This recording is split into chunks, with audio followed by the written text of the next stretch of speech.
Hi, I'm Leather Rokk. Welcome to my channel. And as usual, we get some free, copyright-free music.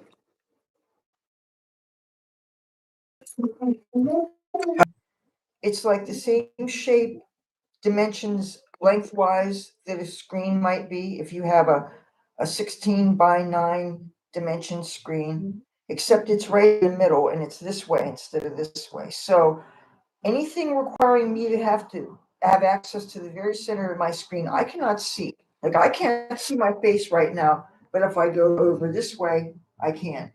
So sometimes I have to fiddle with the thing that enlarges the font stuff to make things really big to touch a button or small. That's the only way I was able to make my upload.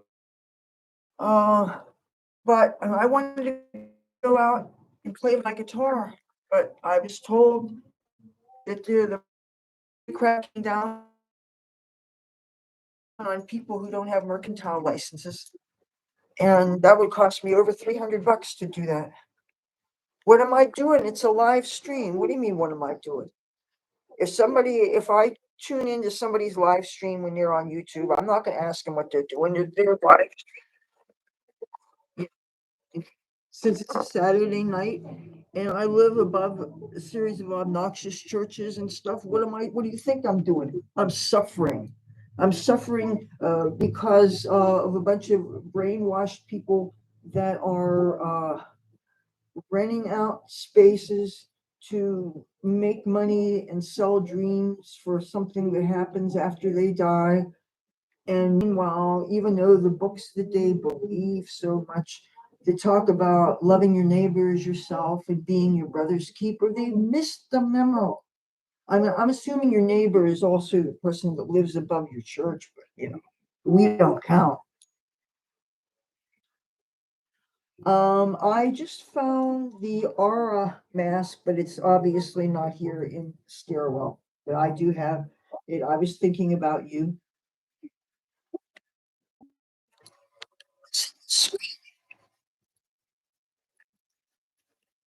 Did you believe the screaming?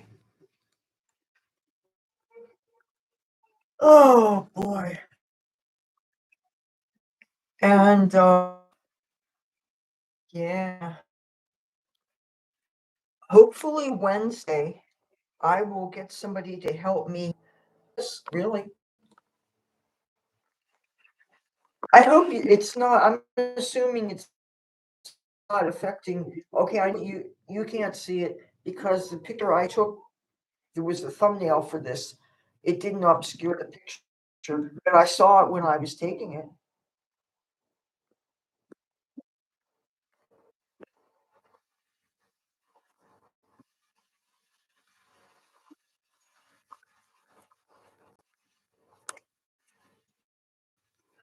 Sinuses are so bad. I don't want to fall backwards on steps. That would kind of suck.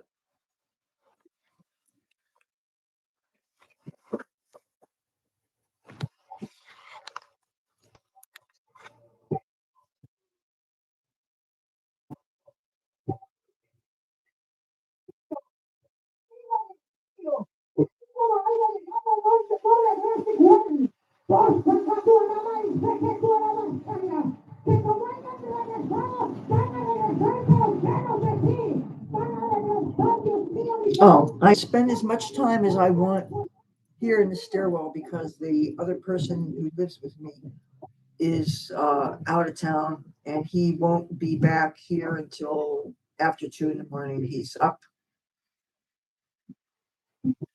away from here is all I care really. So peaceful when he's not around. Even though I'll give him credit for one thing. When I was locked out the other day, when I was coming in from the garden, he did let me in.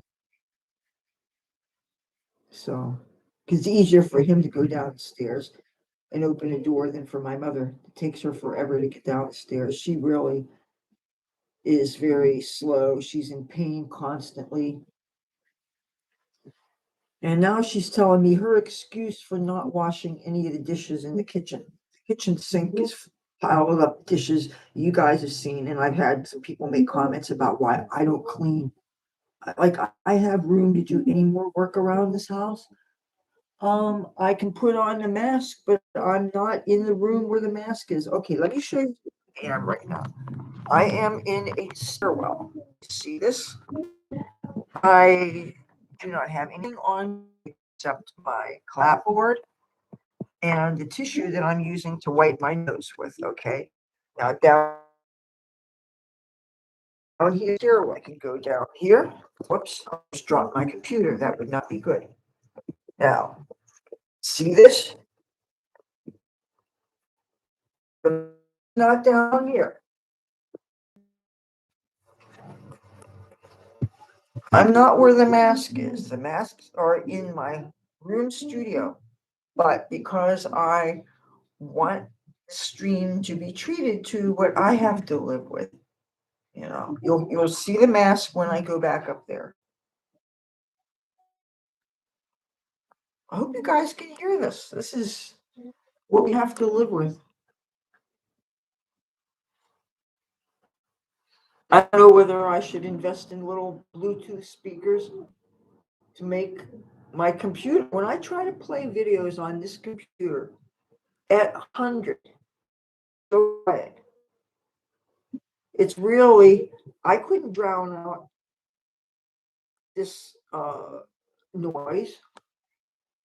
My mother, she has a really loud television. She doesn't even have to put it up.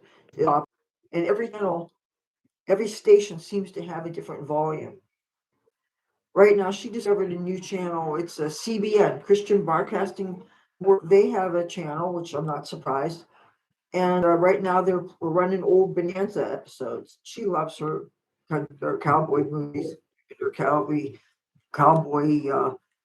TV series. I do too, for that matter. But she knows them a lot better than I do because she grew up with the Lone Ranger and stuff, and they were playing Cowboys and Indians when she was growing up. I kind of missed that a little bit. Now I guess it's considered politically incorrect. It's like our nation's heritage is, I guess, politically incorrect, so we must erase it. Got it. I didn't know. I didn't know that I was go live today. Really, I figured might as well. I started seeing some more from my Wish shipment today, but I want to wait to do an unboxing until I get everything from that order. I think it would make more sense then. I could just make a standalone video about it. One of the things that I'm expecting is some more hair beads, because I'm down to one braid has beads in it, and I wanted to see if I could come up with some beads that are useful, and then decide what colors to put in, because I am not traveling without my hair done. There's so much to think about as far as that goes. And I was talking to my mother about this earlier this afternoon, and I was telling her how I needed some time to get out west, get things done, and come back here. And I was saying that she needs to be healthy and safe and waiting for me to come back. I was telling her that I was going to be shipping some things from my storage out here. And she was saying, how is she going to bring them up the stairs? Where is she going to put them? I said, it doesn't matter. I says, you know what?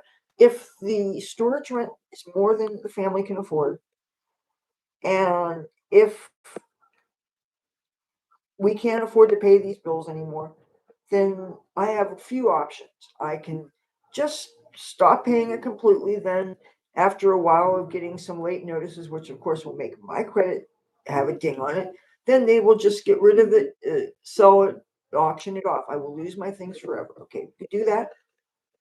Or I could get out there and go dig through my stuff and get rid of what I can, put everything into one unit, and that way I'll only have to pay half of what I was paying before. Now, the whole idea of this is because I need to save money. Now, I could get a one-way Greyhound ticket, but for that I could get a computer. That's ridiculous. It's at least $400 to go out there. No, I'm not going to spend that money just even though it would get me safe passage there. It would be better for me to take my chances getting a ride, or actually be better to even probably just take my chances in thumbing it. Because, if you do this thing where you get a ride with people, they're going to want gas. And the thing is, gas is so expensive now, you might as well get a bus ticket because you're giving money, say, between the fares on the toll roads. Did you know that just to go take the New Jersey Turnpike or the Garden State Parkway or the Atlantic City Expressway, those are all toll roads. Assuming you don't have a fast pass or something where the funds get automatically deducted from a bank account, if you're putting quarters in every time you go to one of those exchanges, sometimes it's cheaper just to take the bus. So if I'm giving money for gas that I may or may not have, and I'm giving money for all these toll roads, it'd be easier to just take the bus and be done with it. And you're actually safer because depending on who you're with, you don't know whether they might overpower you and stuff. A girl, you guys, come on. And I realize that sticking your thumb out's a very dangerous thing, especially since the Grateful Dead's no longer touring. That was the time when I felt willing to do such a thing. Oh, they're getting out wild out there. Today is the day before St. Patrick's Day, so I guess people are partying it up out there. I haven't gotten one of those entertainment papers that shows you what's going on here locally in weeks. So I don't know what's going on in town. All I know is what I'm hearing anecdotally is that the police are cracking down. Uh, uh, the same thing that's going on with people working on code enforcement and cleaning up some of the crime and dealing with the riffraff and all that also means that the police are cracking down on the vagrancies and the homeless people on the boardwalk and ticketing people for doing things like making money out there. And the thing is, they never get the panhandlers, the people that hang out in front of the casinos, ask people for cigarettes, ask people for dollars. You ask people for whole dollar bills. One time I had a bunch of these bracelets, which are actually from the dollar store. I had about $20 worth of these bracelets on. I was all dolled up a couple summers ago. It actually was before the pandemic. Somebody asked me for $10. Can you believe that? It's not, brother, can you spare a dime anymore? And so some people think I'm well off, and yet a lot of the police think I'm just another homeless person. And so if the police think that low of me, that means that I'm worthy of disrespect and harassment when I'm on the boardwalk trying to survive. You know how long it's been since I brought my guitar out there? And I was thinking of going out there today. I really was. The thing is, every time I go out there with my guitar, then my mother hits me up for money. And it's like, what the hell? I'm out there um, hours and hours and hours dealing with the elements, dealing with people and their unpredictability, dealing with the sun, dealing with the fluctuating temperatures. And it gets, even though it supposedly was 70 degrees today, it was kind of windy. When you're right by the beach, it's not baking hot, especially with the airflow we get. And sand blowing in your eyes, that's a lot of fun. And again, the unpredictability of the people. There are some people that are really rude and obnoxious that look at everybody out there like we're all street trash. Then, of course, there are the other homeless people that many nice people, and they're the people that they're doing better than the street musicians are. And most of them get checks every month. They get government checks. I don't get any checks. All the people that are people who made comments a couple of months ago when I was, it was a comment on an old video when my cats were dying, and they were telling me things about my life, making assumptions that just shows that they didn't know me at all. People who knew me a little bit, they think they know you just because of a little bit of observations they made. And that's so unfair. I try not to do that to people that I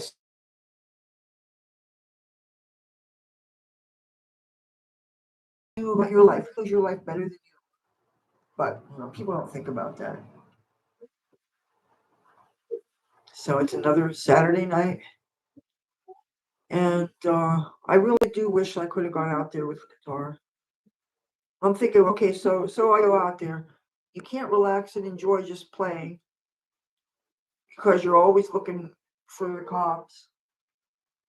And of course, unless I wait until, well, you can't go before 4. I couldn't go before 4. I figured, let me subject my hell onto all and sundry, share and share alike. If misery loves company, then I share my misery with you. Oh, he's yelling.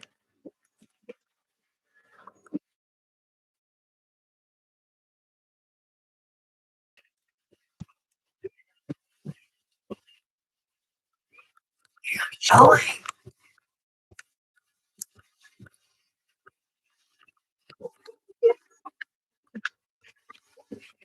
I can't even see myself because of this damn rectangle.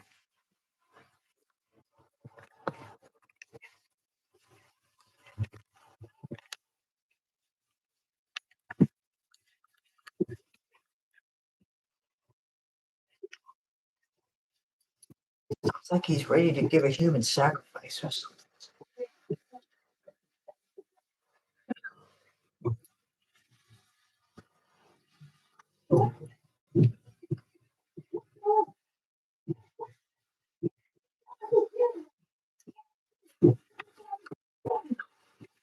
Oh, I got a new piece of jewelry for my wish thing, which I'm wearing right now.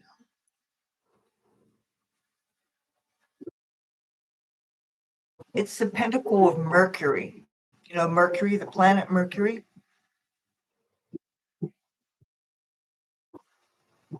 I don't know.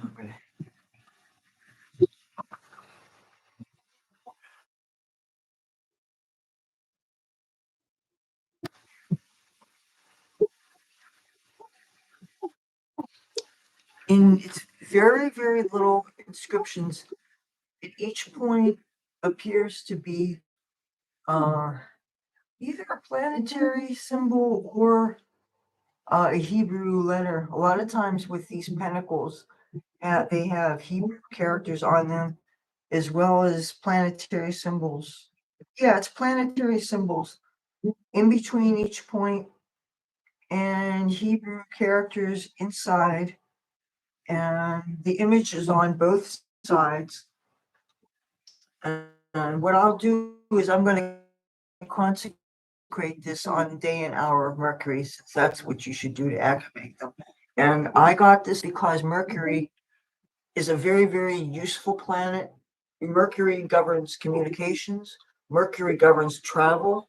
Mercury governs computers, even though some people see some Saturn with computers also. But Mercury is so important, and Mercury affects everybody 3 times a year. When Mercury goes retrograde and things go all cuckoo and crazy. So I got this, and I don't remember what I paid for it. It was definitely less than $2. It was a real, real, real low, and it's not real metal or anything. I'll probably have to coat this in clear nail polish. But the thing about these things is first, let me see. I want to see how far away. Whoops, this is. See, you can see.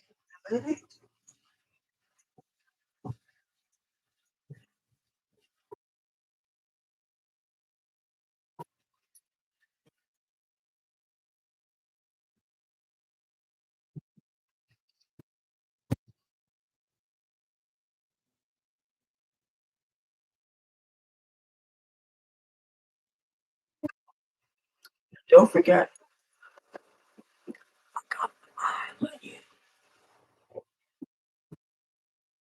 This is so weird. I take for granted I can see myself when I talk on camera and stuff.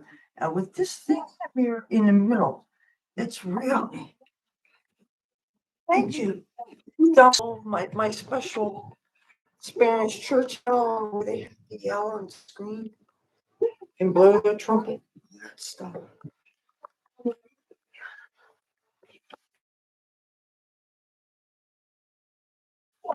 Listen to that. You gotta be real careful. going down the steps, holding his computer in one hand. I got my tablet. Want to see the outside?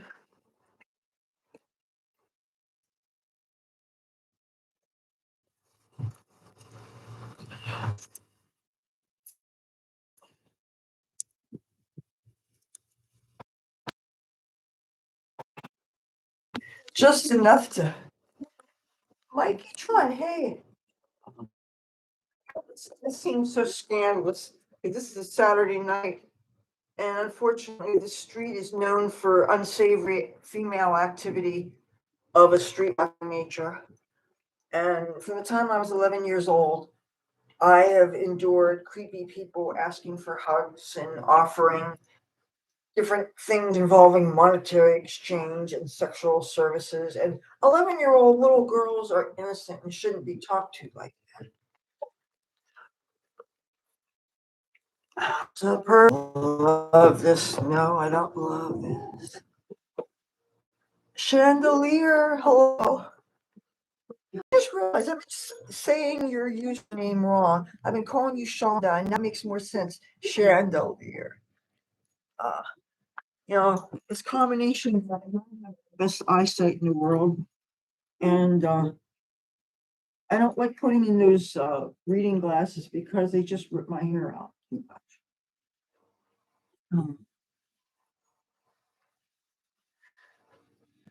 I didn't know really that I was going to do this. I didn't think I was going to be able to do too much on this computer. Ever since I got this black rectangle thing, I rebooted it.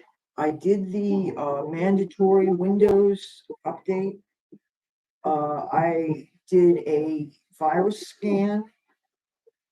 I did a real shutdown, and a lot of times I'm a hardcore user. I don't shut my computers down if I don't absolutely have to, because I use them for work, but I shut it down. I tried everything, and I can't get the rectangle to go away. Then I actually use the artificial intelligence assistant that's built into Windows computers, and I asked it, what about the rectangle? And it gave me this real technical series of possible solutions that made me go spinny eyed trying to figure them out. Just I would have to write things down and try to do it that way. It just seems a little bit too complicated, like a pain in the ass. And some of what they suggested I already tried and it didn't work. So, but Wednesday, the same friend of mine that helped me figure out what was wrong with this one, I couldn't get on the internet. He's going to be by to show me some things with my new iPad. So I figure when he's there with that, he could figure out what's wrong with this. So if I haven't figured this out by then, sometime Wednesday afternoon, he will hopefully be able to figure this out.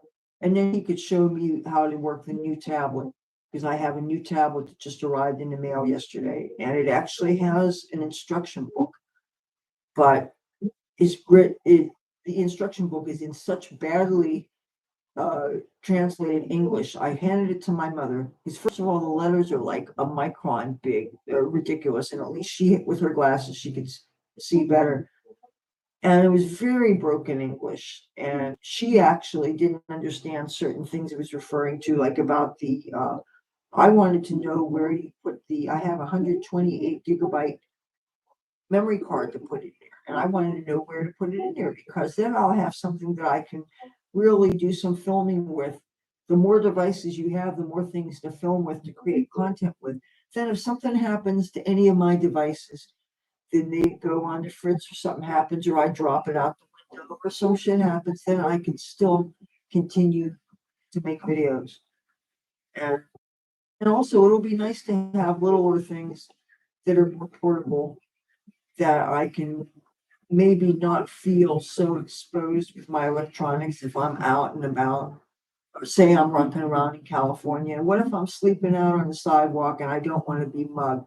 Wouldn't it be more discreet and safer to have a little thing to film with and to type with and be hauling out this computer? Even though I'm thinking I probably need to bring it anyway, because for some footage, say I learn how to work with an editing program again, because I've never really worked with an editing program. I've always used a built-in editor in the machine. But if I learn how to use an editor, take some footage with a little device, transfer it to this computer that I'm filming with and talking to you with, then I can make a storyboard edited video, which I learned to do and I had been doing, but and it really bums me out that I have a machine that has the full 16 gigabyte RAM, which is minimum you want for something like that for video editing and stuff. But to find out that they don't have the Windows 11 built-in editor, they want you to use something called Clipchamp. And whatever the learning curve is for that, I haven't sat down to learn it again because my day job thing. Uh, I call it a day job because it is an income source. So to me, that's a job. If I have to do a series of tasks, repeated tasks, and it gives me ultimately a gift card or some kind of remuneration, to me, that is a job. Of course, I think of YouTube as a job too. But of course, job sounds like drudgery and sounds like something that sucks that you do because you have to do. And I don't think YouTube sucks. YouTube, the company, I think sucks because they have control over us as creators. If I pick my nose and say something the wrong way or whatever, they can kick me off. Not picking your nose is something you can't do on the platform, but I'm just saying is that they keep on changing the goalposts on what we're allowed to say and do. And between the humans that are working for them and the snitches and the AI, they watch every word that we say. They look at everything in the background and they look for excuses to follow us. Many of you, maybe some of you who are watching me, have had the experience of having your stuff taken away. And when they take your stuff away, they don't give you a chance to download it first. They just say, removed your content. Only you can see this. They give you a chance to review your footage. Then they give you 800 characters worth of space to type and say, no, you shouldn't take this down. Or if it's a case where they want to age restrict your content, they don't even give you space to say why it should be taken down. They just say, do you agree with this decision or do you think we've got it wrong? Which is what they do with Facebook. When Facebook takes down any posts for violating community standards, one of the things that goes with them is we got it wrong. They should relook at things. They have a room to type reasons why you should be allowed to say it. And this whole thing where you can't talk about your own life on some of these platforms. So that really bothers me. I can't say I had a really bad experience in my front door because some people fuck with me or something. And say things, say somebody hit me, they got violent. And of course, I'm going to be mad if somebody got violent with me, right? And say I talked about this. Well, Facebook, you can't express yourself. You can't talk about how you feel. And that's the whole thing when it gets down to free speech. So much of this whole thing about free speech is if you can't feel free to talk about your own experience. I thought the whole thing about why the hip hop genre took off so much is because of disadvantaged people found an art form where they could talk about their experience and where they could communicate to the world that, hey, we're suffering. We get jacked up by the cops. We're doing these things to survive. Sometimes we got to bust a cap up your ass. This is our culture. And it's become a big, big, big, huge thing now. But so they have a right, people have a right to talk about our life, our system. But if you're on a social network that you don't control, because remember, if we're not paying to be a part of these things, we are the product. Our data is our data is being bought and sold. We're not getting, if anything, all we get is an invasion of privacy and restrictions on free speech. Decent guy, hey. As far as the single comment, I don't know what to tell you. If you knew what the gene pool was like around here, believe me, you would not only be single, but you would join a monastery, a nunnery, uh, uh, a wherever the priests go, a seminary, maybe go study to become a rabbi, maybe study to become an imam, or maybe just be a hermit up on a hill or something, because trust me, the pool's got nothing to swim in around here, and the ocean's got sharks and jellyfish and hypodermic syringes and the UV rays. People wonder why I don't go out there. I can't be in the sun. I hate this damn square. Well, when I finally do go into my room, I'll put this in front of a mirror, and you'll see the square, the rectangle.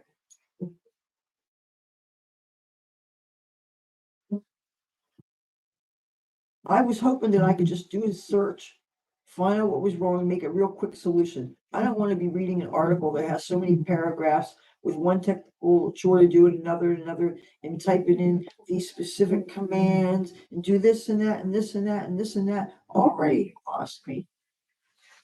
And if that makes me lazy, well, excuse me. But see, now if I'm getting more than one screen, then I can go take my time on another screen, do my research. It's not that I don't like to do research. I don't mind the research if I have enough screens to do things, or if I can do the kind of day job where I can have a computer program running in the background, but it doesn't have to be the front tab, so I can do other things.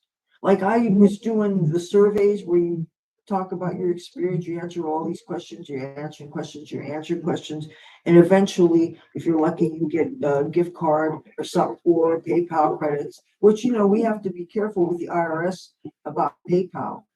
I've been giving out a mailing address and having people send things directly to that address rather than just do the PayPal thing, because the IRS now is not just PayPal, it's WhatsApp, Cash App.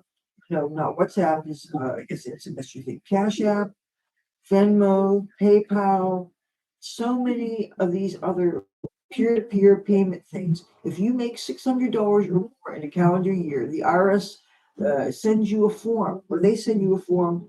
It's basically they're considered this to be another income stream. And the IRS wants a percentage of your money. And this pisses me off because there's a lot of reasons why people use this. Say, what if you're out to lunch with a bunch of your friends and you're splitting the checks? And a lot of restaurants apparently are too lazy to do that. If I only had a salad and a cup of coffee, and you had a bunch of cocktails and the Peking duck, why should we split things and make it 50-50 when you order a whole lot more and spend a lot more money than I do? No, especially when you're probably making a shitload more money than I am. Then no, I think that people should pay just what they pay and give whatever is a fair share of the tip, right? So since it's so hard to split checks in restaurants, so I heard, hello, Mr. Long. People are a lot of times compensating the person who pays the check by giving them the peer payments like through Venmo or PayPal or whatever. So why should the government be coming after you when somebody's just giving you money back from the lunch thing? Or what if, say, it's a long time debt that somebody's paying you back that way? Or what if occasionally, like I like to use PayPal, I used it to buy my electronics. I use it to buy some of my for some of my online shopping, because you can use it the way you use credit cards and things. But lately I've been racking up Amazon credits because they never expire. And there's a site that I'm using. They have a video program that you watch videos or you have them playing in the background. The more ads come on, then this counter runs up.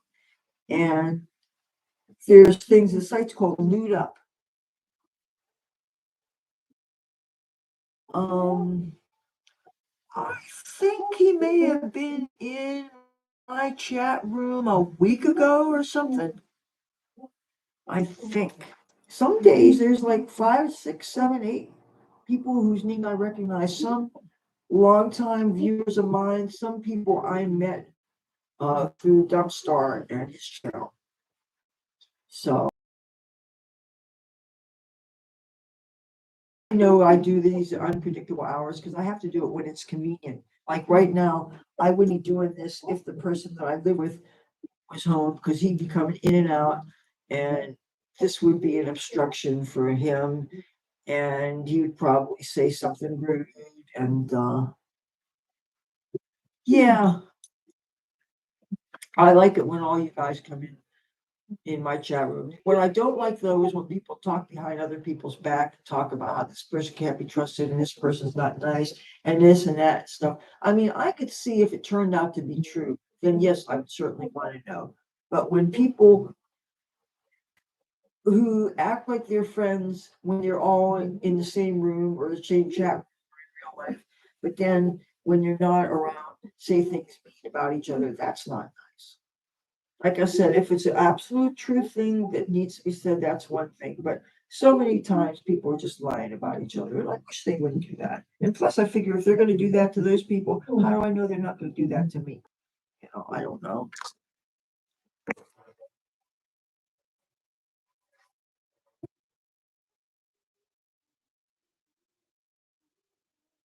My violin center.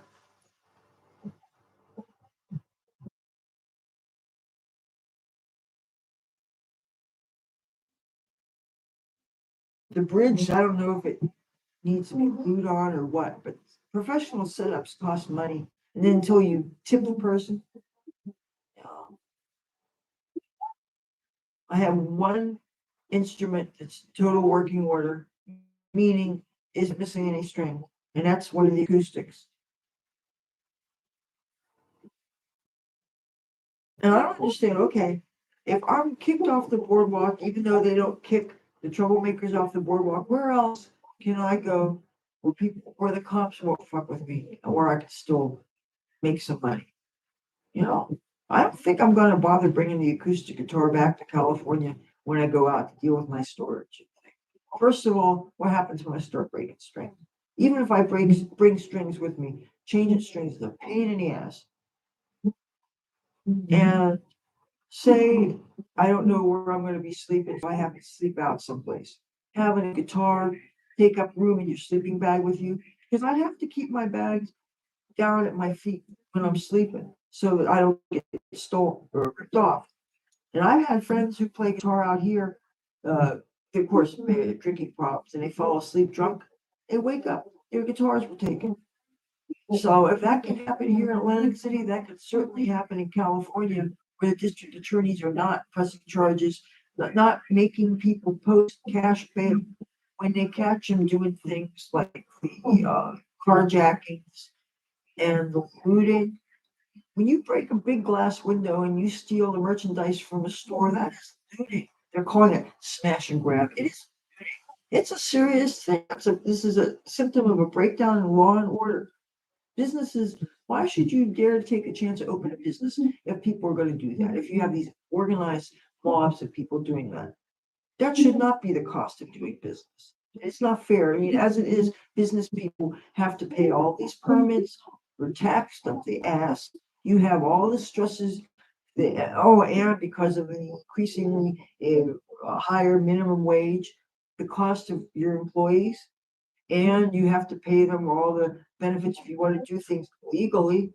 It's a lot going into running a business, and you have to worry about people taking your inventory. No, I don't think it's worth it. At least not in places like California and New York City. You know, I have friends that live in New York, and the crime hasn't seems to have escaped their notice so far. Maybe it's their perception of it because they're more politically liberal people, and maybe they if they see certain negative things, they don't ascribe it to some of the societal ills that I think is perpetuating and exacerbating some of these problems, like the illegal immigration. Oh, speaking of illegal immigration, some of my Facebook friends suggested that maybe this church downstairs has something to do with these demographics, these new immigrants, many of which might not be legal. I noticed one of the license plates, one of the cars of the parishioners is from Texas. Oh, That doesn't necessarily mean anything in and of itself. People visit all the time from further away than that. And you could have old plates for like up to a year before the cops start giving you the fix-it tickets. I know that because when I drove out to California with my New Jersey plates, I was out there for over a year and I finally got a ticket where the cop took my car, towed it to the lot. And I had just got out of a dance place where I needed to come up with, it was less than $200 and I happened to have the cash on me because, dancers, you dance a hoochie coo, you have cash. And he basically said in a very kind way, state of California wants your money. So I don't know what that means, that some of the people downstairs are from Texas. The people going to this church are well dressed.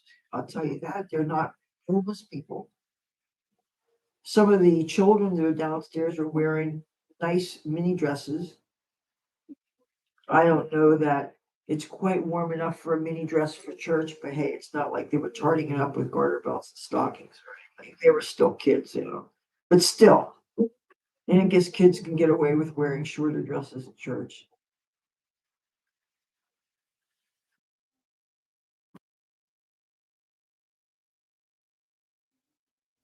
I gotta put a light downstairs. But the thing is, I don't know if that step stool is tall enough to reach it because it's really.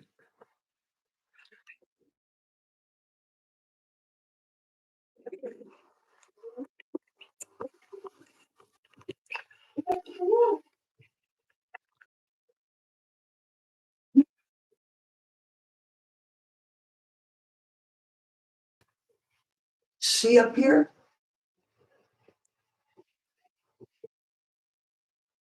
I don't want to drink this.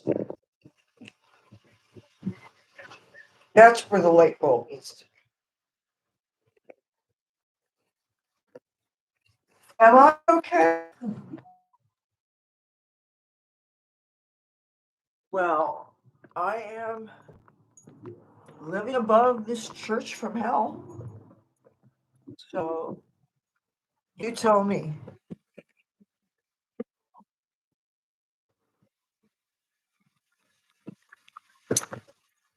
And God forbid a person should look at TV or listen to radio or watch a YouTube video. Listen to how he's yelling.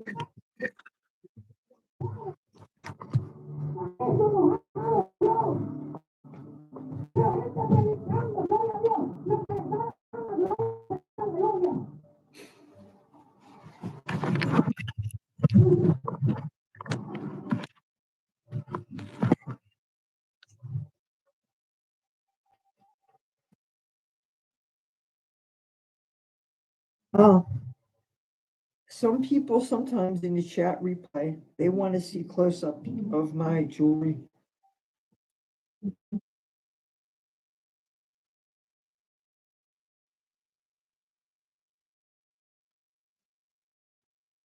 This is the for the chakras, all semi-precious stones. Amethyst is one of them, I know that. The pinnacle of Mercury. Man, listen to that man yell.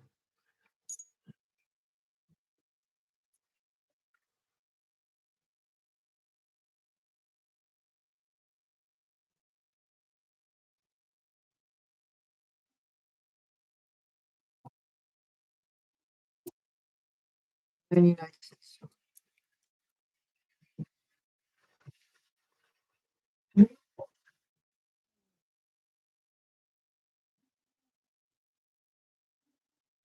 Also, landlord's going to do some repairs on the building.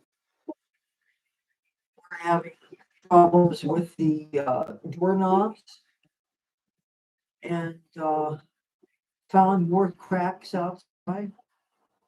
And all the pest control came by and supposedly they plugged up some of the mouse holes where the mice get in from outside. But that's not going to do anything with the mice that are indoors. And plus, how are the mice going to get outside? Unless I catch them and save them. And I do that. I can.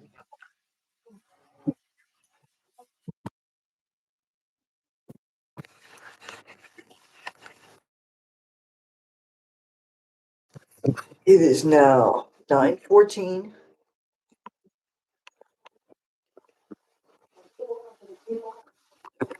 I noticed when they did this Thursday night, when they finally ended, they ended very abruptly. It was like around 10:30 or something like that. And they just all of a sudden cut the sound out. When they leave, they don't. One thing, they don't spend a whole lot of time bullshit, chit chat. They're not like the English speaking church services like Sunday mornings when they're all hanging out and all that stuff. They really, they walk to their cars and they get the hell out of here.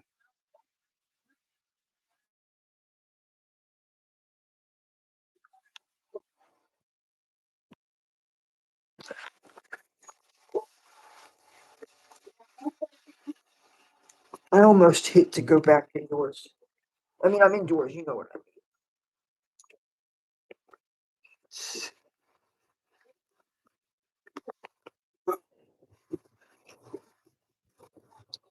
ice cream.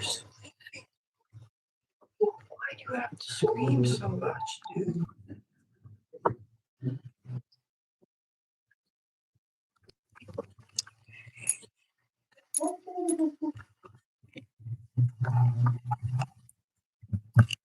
Now, you can tell the noise is still in my apartment.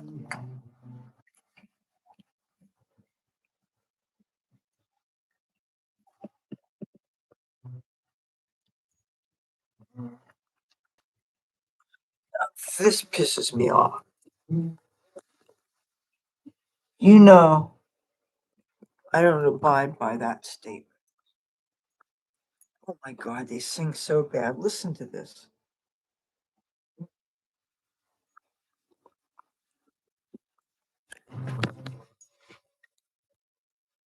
Flat singing.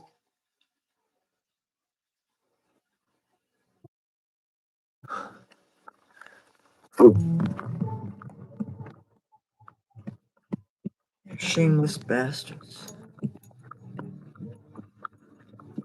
Shameless bastards. All right, let's see.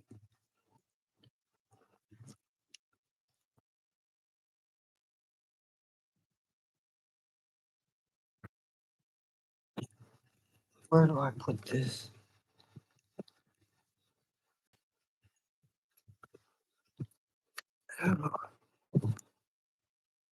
Trying very hard not to touch the rock. Okay.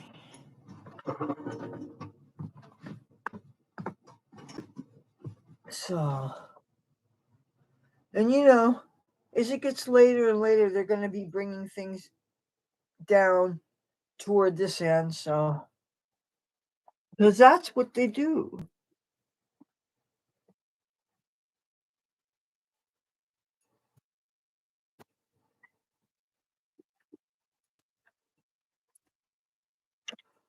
All right. So, I have something to show you.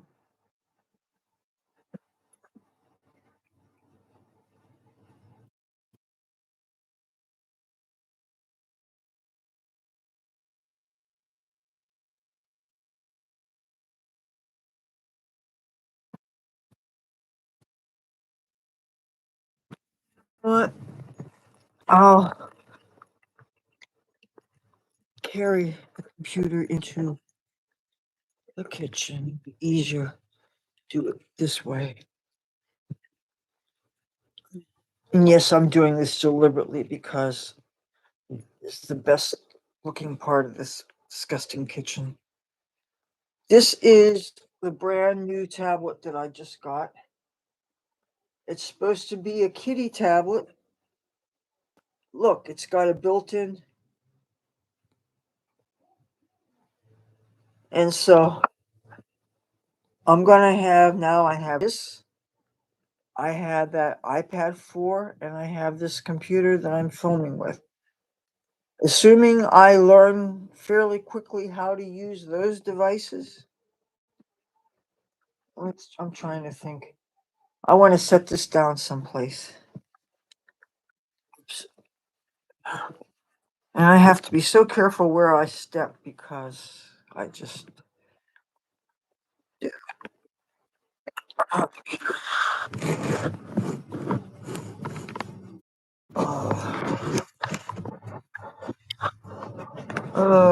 looking for the best view.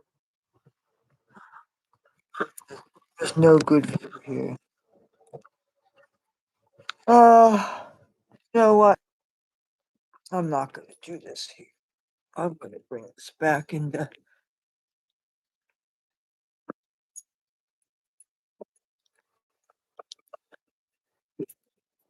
Uh,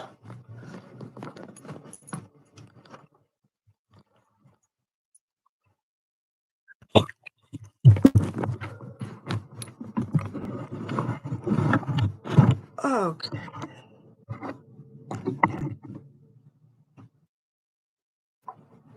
So,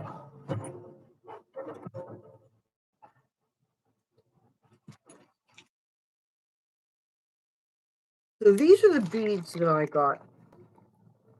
For some reason, the predominant color was yellow. I separated for the most part. There is this many blue ones. I had a choice of like 4 different finishes, so I chose the pleasant finish. As far as the purple and similarly colored beads, there was only this many purple ones, and only a few of them were the darker, brighter purple. So, and I have one more package that I'm expecting in the mail, but they were from a different seller, and they were not exactly the same finish. How many colors, I don't know. It's going to be. Now I'm almost wishing I didn't get 3 more packages because depending on the kinds of beads I have is what I'm going to do with my hair. And that's also going to impact some of my wardrobe choices. Now, here is mostly purple beads. Here's my red and blue beads here. These are the lighter pink beads, which would, by lighter, this is what I mean. So and I also have those gold painted beads that are, I think, really tacky looking. I have a lot of those. Uh, and I don't know if there's other sources that I can consider for the beads. I know there are some beauty supply places around here that cater to people who don't look like me, let's just say, where I could get beads there, but they're kind of the same kinds of beads that I already have. And I would be open to more choices, again, that are lightweight and maybe have some different colors and that'll go with the clothes that I want to wear. You know, I don't want my braids to look crappy by having every braid have totally different colors in it. Even though sometimes I have had all different colored beads in my braids before, but that's when I was going to a lot more techno clubs and things. And not that I wouldn't be open to that. Who knows what I get to do when I'm in California, but I can't imagine being there more than 3 weeks, 4 weeks tops, depending on what happens with the housing situation there. I've been talking to a few more people that I know who are living out in Los Angeles, and because I haven't really made any announcements or anything, I've just been dropping feelers out, asking what's going on there, and asking them the where all the poor people are hanging out and where the tent cities are and where the things, not saying, just asking them, what it actually is like. And the people that I've heard from, they're telling me that a lot of times they're not going out walking around because it's kind of gotten pretty bad with the crime and stuff. Or when they do go to clubs, I imagine they get taxis or they get rides from other people or something, because a lot of people drive there, but not everybody does, among my friends. I've always found after the one car I had got stolen, I found the public transit to be quite excellent in Southern California. And now it's better than ever. Because when I was first out there, they didn't have subways. They have subways there, they have light rail now. And a lot of people, they get lazy. They won't walk a couple of blocks to a store. And it's ridiculous. You get a car and all of a sudden, oh, my store is 2 blocks away. Oh, guess what? I'm going to take the car. Come on, man. And people wonder why they're not healthy, you know. And if depending on where my housing, if I get housing out there, I don't want to, I don't know how worth it to me it would be if the housing's free, but I still got to get a bus pass, depending on how expensive that is. But that said, free housing, it would probably be worth it. If I can score free housing and all I have to do is get a bus pass, still, I am the errands that I have to run out there, many of them have very specific hours of operation.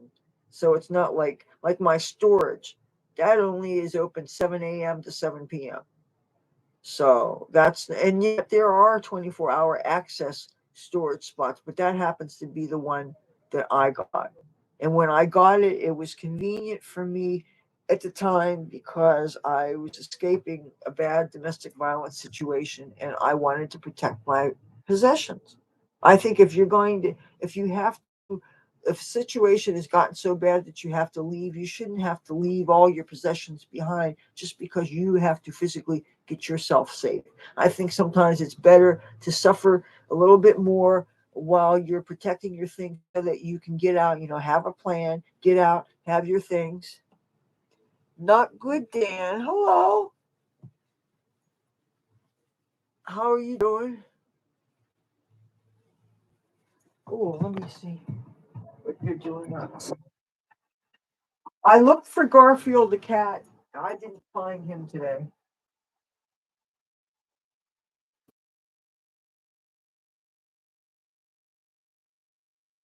A lot of traffic out there today.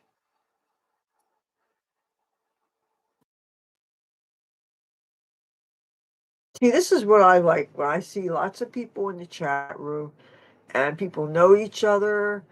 And that's, nobody likes to talk to a brick wall. I know that there's people, depending on the device you're watching, like sometimes I watch YouTube on my TV.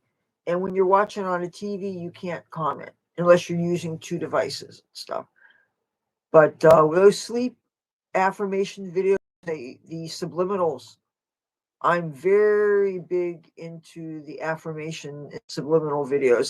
The self hypnosis videos. I sleep in them. I put that on my TV, and serves two purposes. It reprograms my brain, and it blots out the riffraff noises out there. So they can be dealing crack and heroin out my bedroom, underneath my bedroom window all night long, and it won't bother me because I won't hear it.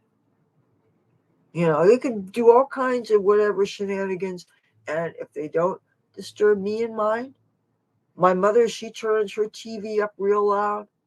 When the other one is here, he turns his TV up, he turns his computer up. He has these speakers. Everybody I know except me has these Bluetooth speakers, and there's so little, or they're sound bars or whatever, and they don't even have to be they don't or even use a cord to attach them to like a cell phone or whatever, and it turns it into this big boom box. And you can have a couple of guys selling crack across the street. He'll put one of these cute little things on top of uh, somebody's parked car, and boy, you got a nightclub sound system right their whole half a block is treated to that. And that's what people do. Or they'll sit down on the boardwalk on a park bench somewhere and they'll put one of these speakers. You don't need a big boom box to blow people's eardrums out anymore. So I'm really thinking maybe I should get something. I want to get something small. And it'd be nice if it had something that could be handheld or something, but they can be kept clean.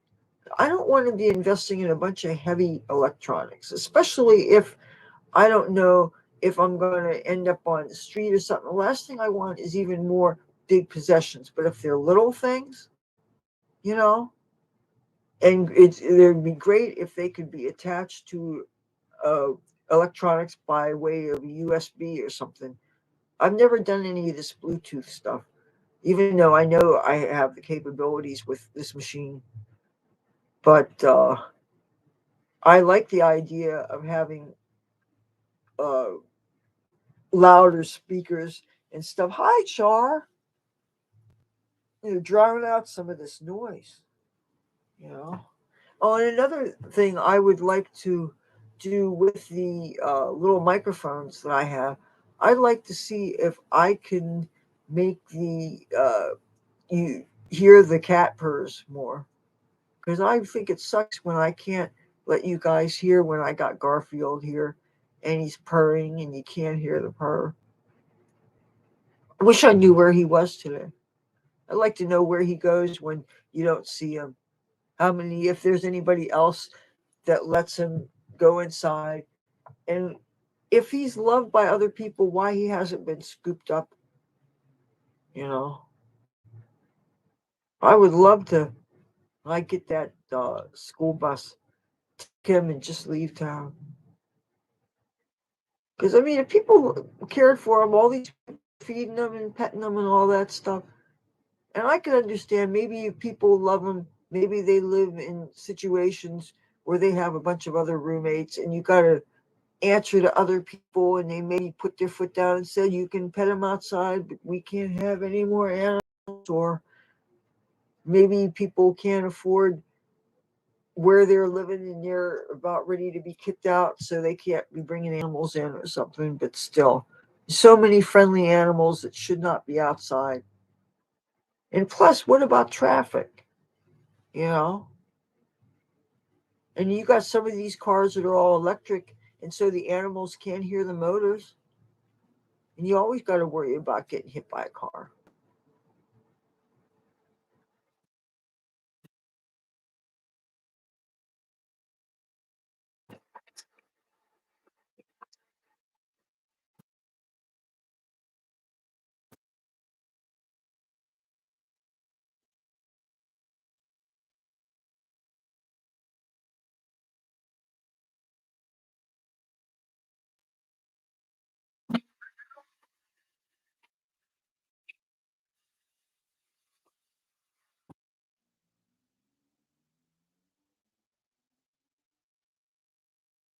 Jeez, oh man.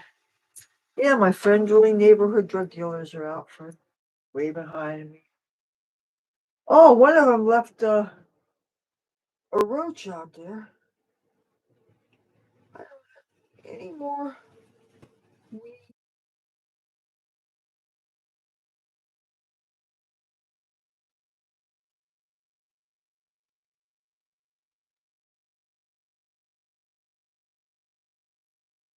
Oh, somebody gave me a little tiny bit of that dab stuff.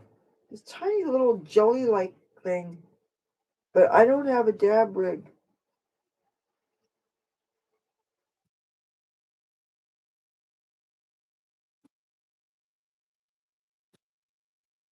And if it wasn't for the cannabis plant, I don't care what people said. It really helps a person de stress. Oh, you saw, I'm kind of mad at myself. I did a beach video a couple days ago and I forgot to bring out one of my props.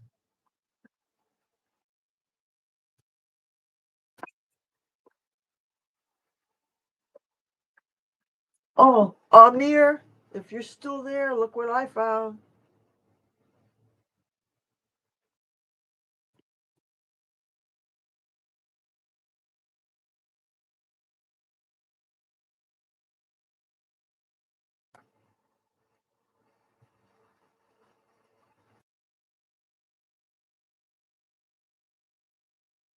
It's my Apple, my iPad.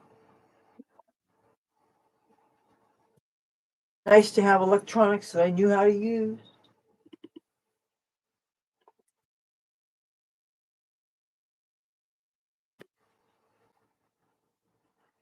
You know what else I would like to learn how to use? I have never learned how to use this. Can't understand the damn instruction booklet. When I was still living in Los Angeles full time, people would sometimes, who were friends of people in bands, they would film using these things. And I always thought of them as things that you had to be fairly well off to afford. This I bought on Wish 2 or 3 years before the pandemic. I paid like $24 for it. But and it only holds a 32 gigabyte memory card. That's not a whole lot of memory, obviously. But and it says 16 times zoom, uh full HD 1080p. I don't think that's considered all that big a deal. But 16.0 megapixels, I don't think that's too bad. But good cell phones probably can get better pictures than that. But like I said, if I ever learn how to operate this, then I could, in theory, you see, I know that you can just take the memory card out and put it into a computer, but I think it's better if you can just take the cord and attach it to a computer that way, extract the images and do things with it. Same thing with video. Now, I have this equipment. I just need to learn how to use it. Okay, this. I used to take pictures with these cameras. I don't understand how I could forget procedure that I could do. How many years ago was it we used these kind of cameras? When I was telling you about the microphones, these are the microphones I make. And I think they're so cute. Some of them are little. The problem is the cord's only 6 feet, though. Testing. One, two, three. And, oh, and it comes with the windscreen.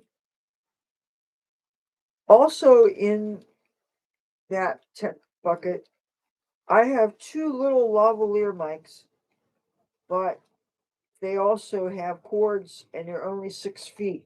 So I couldn't be hooked up to that mic and do my turnaround.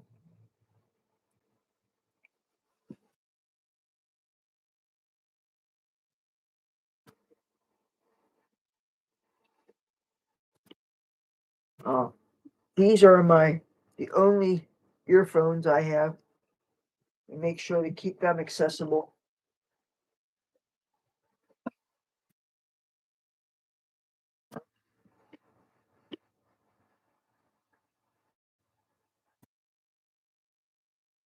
Oh, so what I did with the dabs is put a little tiny bit of it using the only long nail I have this long fingernail, since you don't really need it when you're playing guitar. And you can scrape a little bit of that dab stuff and you put it on top of a bowl.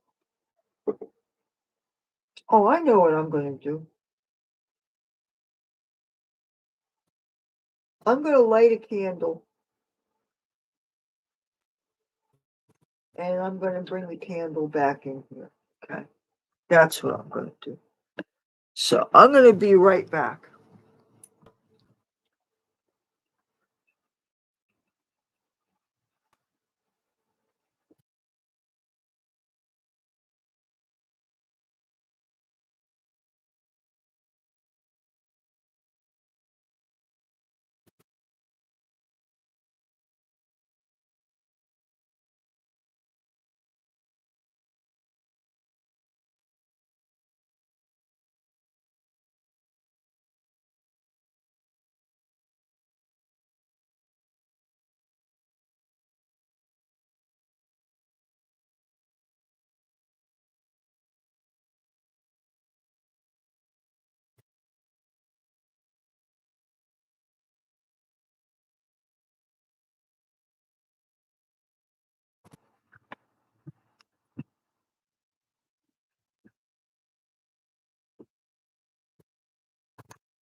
Okay.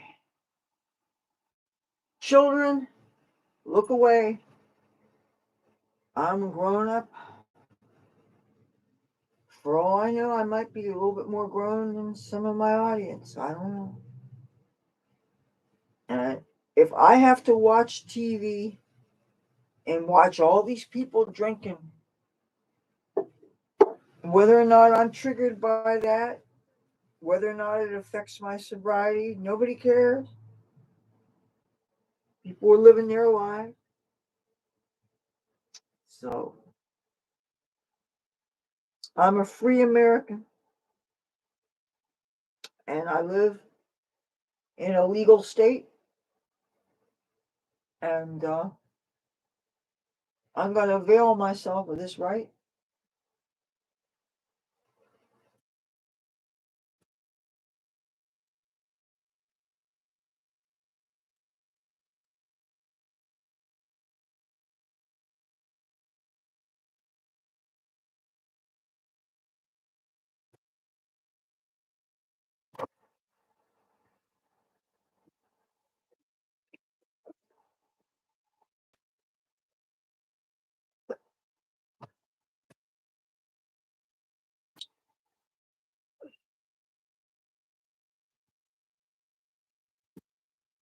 I'm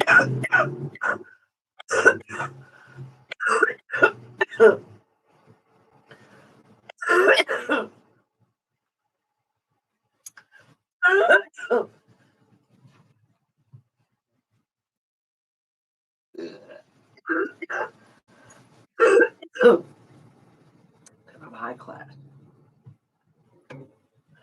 Smoke them if you got them.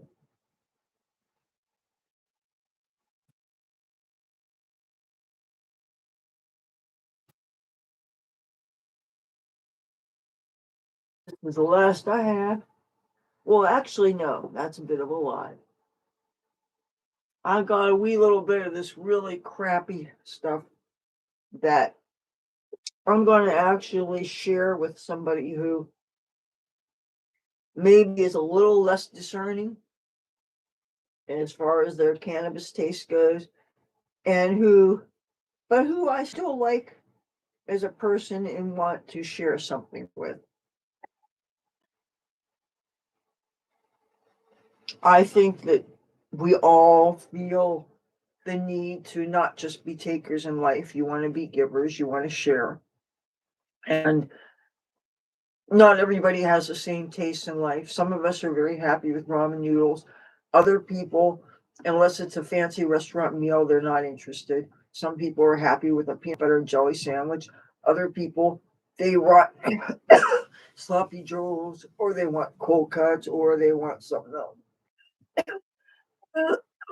Well, some people don't mind swaggy weed. Other people, it has to be really, really sticky and kind. Some people, they have to know the name of it. Some people, unless they personally witnessed it growing, so if they don't know how it was cloned, if they can't take it to a lab for analysis to know exactly what they're ingesting in their fancy temples of bodies, otherwise they don't touch it. Well, not everybody can afford to be so discerning. And that's where having high friends in low places comes in. And it gives me a chance to share some of my things that other people would thumb their nose at. And it also gives me a chance to get rid of things that are taking up space in my home and in my head. And it gives me a chance to feel like I'm doing something for somebody.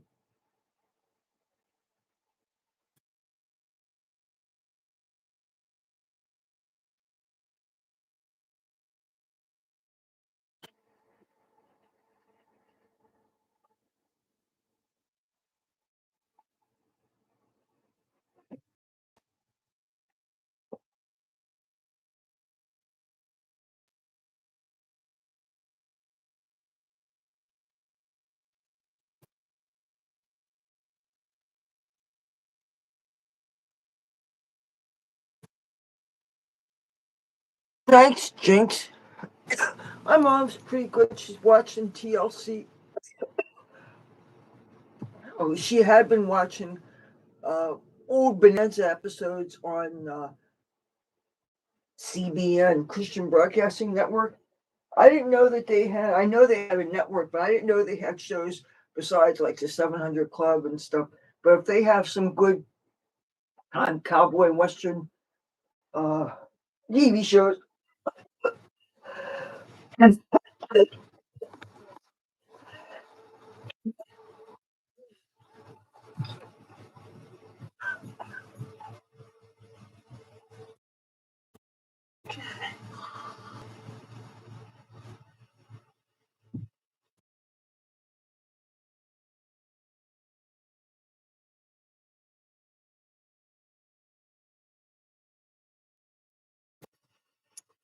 I'm back.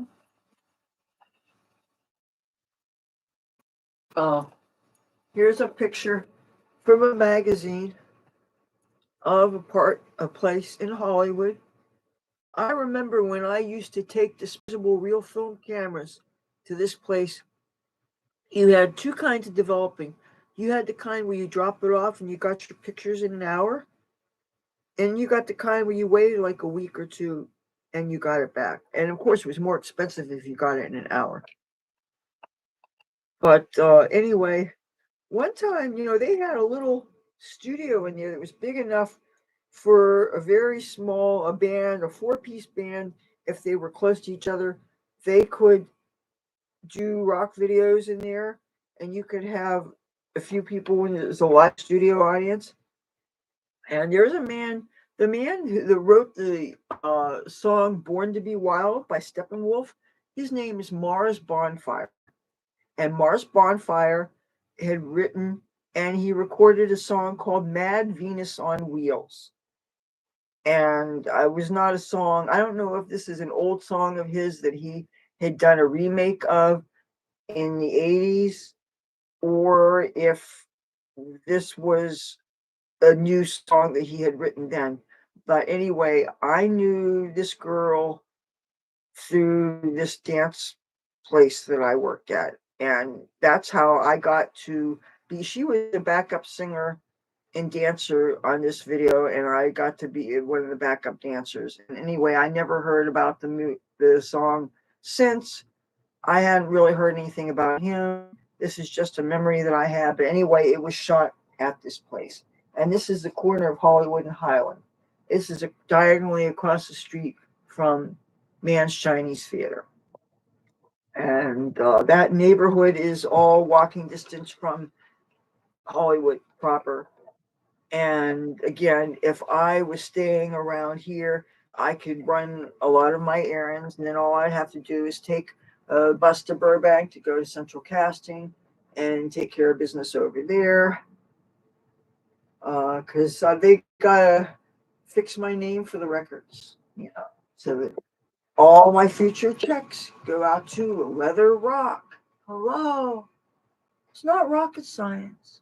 I shouldn't have to go contact Elon Musk and have him and his people do things for me, because you see, he gets things done. He's into free speech. I like that guy. Nedlow Serum, is that how I say your name? Nedlow? Greetings from Ontario, Canada, on this good Saturday night, the great high north. Well, you know what? You're trying to sell Canada to me? Tell me about Canada. I admire. First of all, I'm not much of a cold person, even though I love snow. Okay. But you guys, Canadians, you legalized weed before more of us did. So you're more enlightened than American society is on that. And even though I don't like a lot of his politics, you're Mr. Trudeau. Um, I hit that. I'm sorry. I know I'm being a little rude. I've got a little bit. I'm a Scorpio. Okay, so I shoot a little bit from the. Yes, I was in the video with the. Okay, what Char was referring to. There's a band called Faster Pussycat. Tammy Down was the singer. They had a video shot in Hollywood, California, called the singer. The song was called "Don't Change That Song," and that was my first Hollywood Video. I didn't get paid for it. How I got to be a part of it is a bunch of us were in a club called the Cat House. You know the word for bordello, and it was the first. At first, when I started going to it, it was at a place called Osco's Disco, Oskos, on La Cienega in Hollywood. Actually, in Los Angeles, it wasn't even technically Hollywood. Anyway, and they said they needed a bunch of extras to be in the audience for them to do this video, and the actual video was shot at 836 North Highland. All right. And the late great Russ Meyer directed that film. And he actually had he was famous for Faster Pussycat Kill Kill, these movies featuring the very big chested women. They were like Amazons, they were in a in motorcycle gangs, and they beat up unsuspecting guys that had done them wrong or whatever. I don't know that I actually saw any of the movies. There's many movies that are probably on my should see list, and I probably should see them for the cultural, you know. But that's what. But that's yes, that was a video that I was in. I was a bleach blonde, and my hair was big and um, teased up real big, real big. Oh man, uh, I loved LA so much. It was really weird. I was talking on Instant Messenger to a friend of mine who is living there now, and she's actually one of my actor friends. We had the same agent. This guy, he left the business when 9/11 happened. He Yeah, and I'm thinking of so many projects that I was in where I was just an extra. Where if you didn't see, like they had most of the people doing this, and then they had these women that were closest to this band members that were really had big tits, and they were going like this. And at the time, I thought it looked really tacky, but now looking back through the lens of they wanted to people to evoke the women in that movie with the scene. Now it makes sense visually, but I guess it did look good. But I could never be in that demographic because well, look at me. But oh, I think the church. No, I wouldn't be letting out. It's 9:53.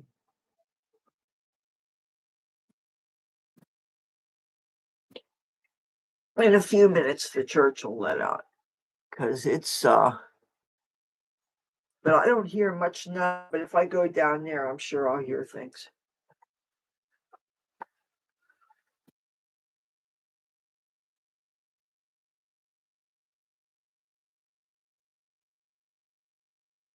Yeah. Oh, I can hear that they're coming. They're coming down here.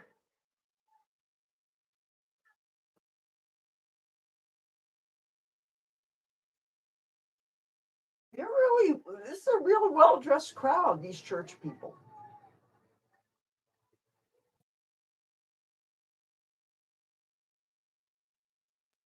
Lots of children. These families have lots of children.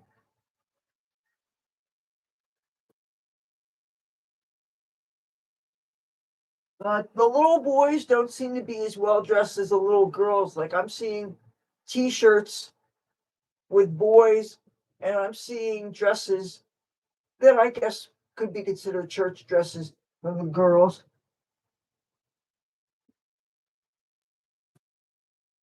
And the cars, when they leave, they kind of caravan. They park right behind each other, and they all leave together, almost like you expect them to be attached to each other like train cars or something.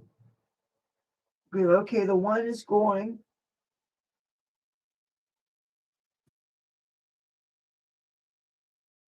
and the other one's getting ready to fall behind, except because the traffic is going on now.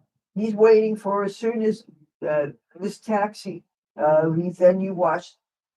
Oh, see now he's got to wait for traffic.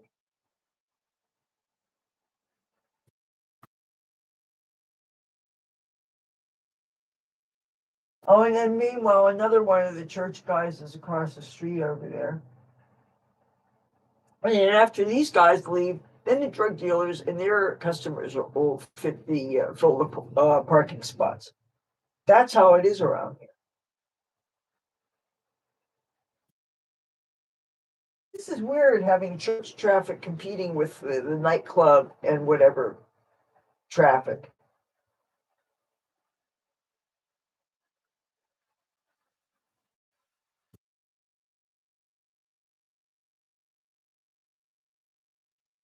I just want to watch everybody get out of here. Now I see a police car over there. And it's never a night until you see the red and blue flashing lights. That happens so much.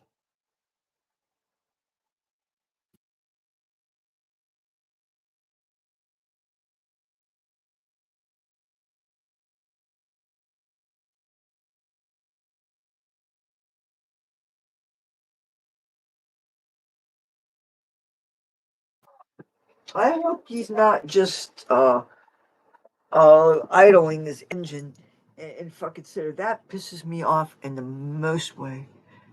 Uh, we enjoy good government weed up here for decent prices and can grow up to 4 plants. Trudeau is probably gone. He uh he distracts me because, like, on one hand, some of his policies make me really concerned. Like, with respect to immigration, I think your country is very lucky that you haven't been having some major terrorist attacks with how lenient you seem to be with immigration.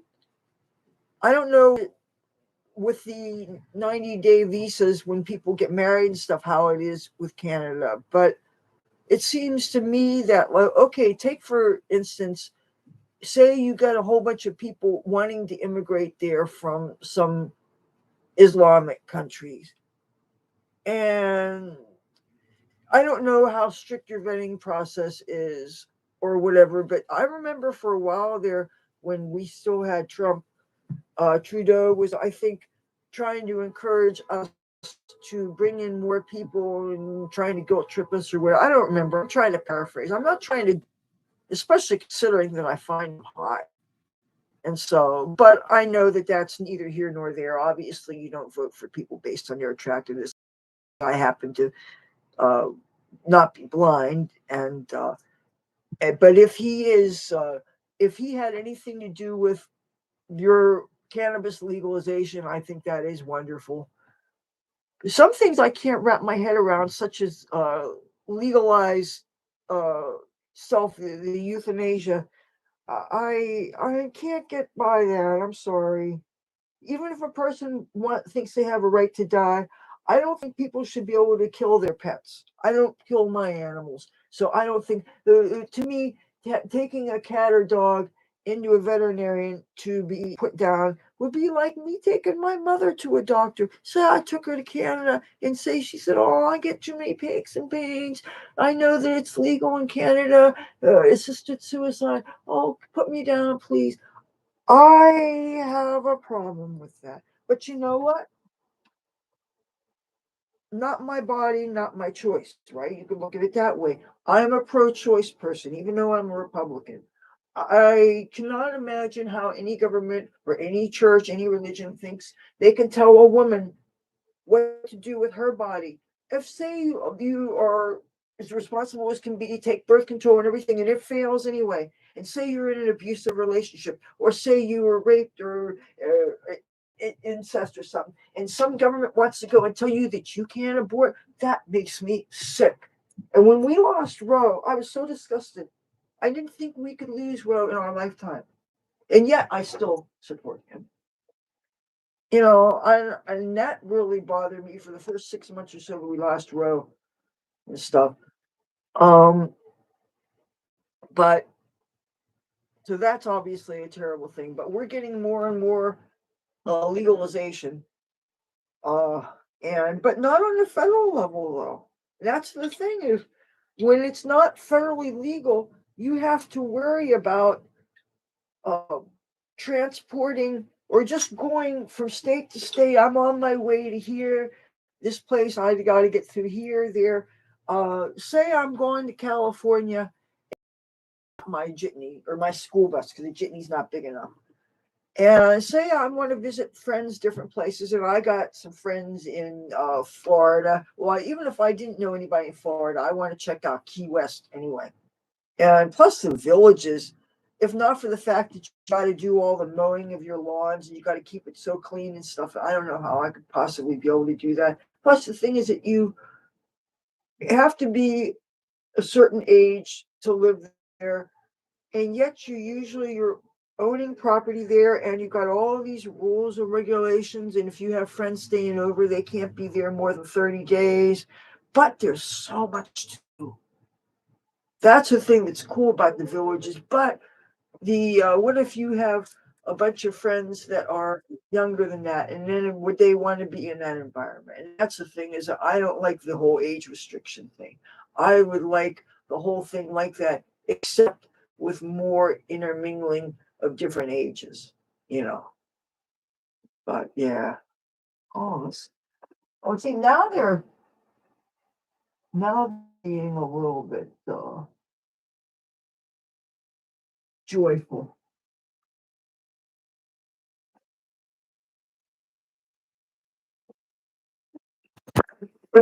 It's good. That's good. It's expensive. The legal weed here from dispensaries is so expensive. I love weed so much. My God. Now, the most I ever spent for an eighth was in San Francisco. I spent $70 for an eighth of weed, but it was what they called triple A medical grade, and it was California grown. There was like California grown, and then there was Mexican grown. And then there was triple A was the highest grade, double A, and then B grade, triple B, double B, B or something. I guess I don't know, or just B grade. But I got B grade Mexican and eighth of that, and that was like $5 or $10, I forget. And then an eighth of the best stuff, which was a triple A California grown. Now out here, one time I got, see, because they card at these dispensaries and I don't have ID, and it's ridiculous. It seems to be if they can tell that you're obviously over 30, they shouldn't be carding you. That's bullshit.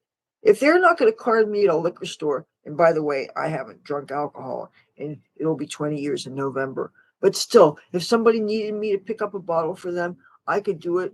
God, heck, I go over to the liquor store to get potato chips. They have the dollar barbecue potato chips. And that's my kryptonite. I have a thing for salty snacks. Oh my God, potato chips. I love potato chips. Lay's Limon, Limon. Mm, love, love, love.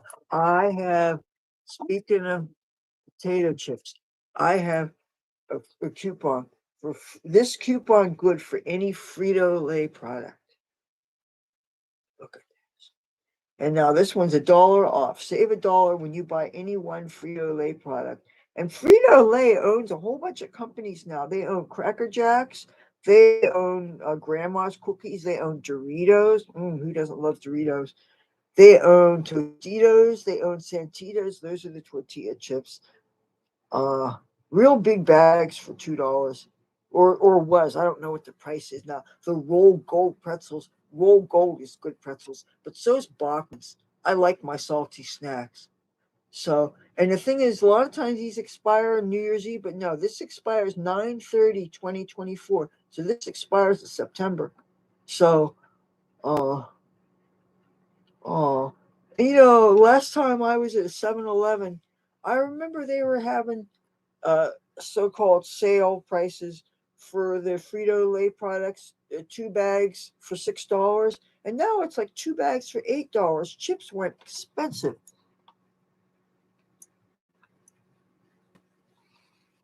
Yeah.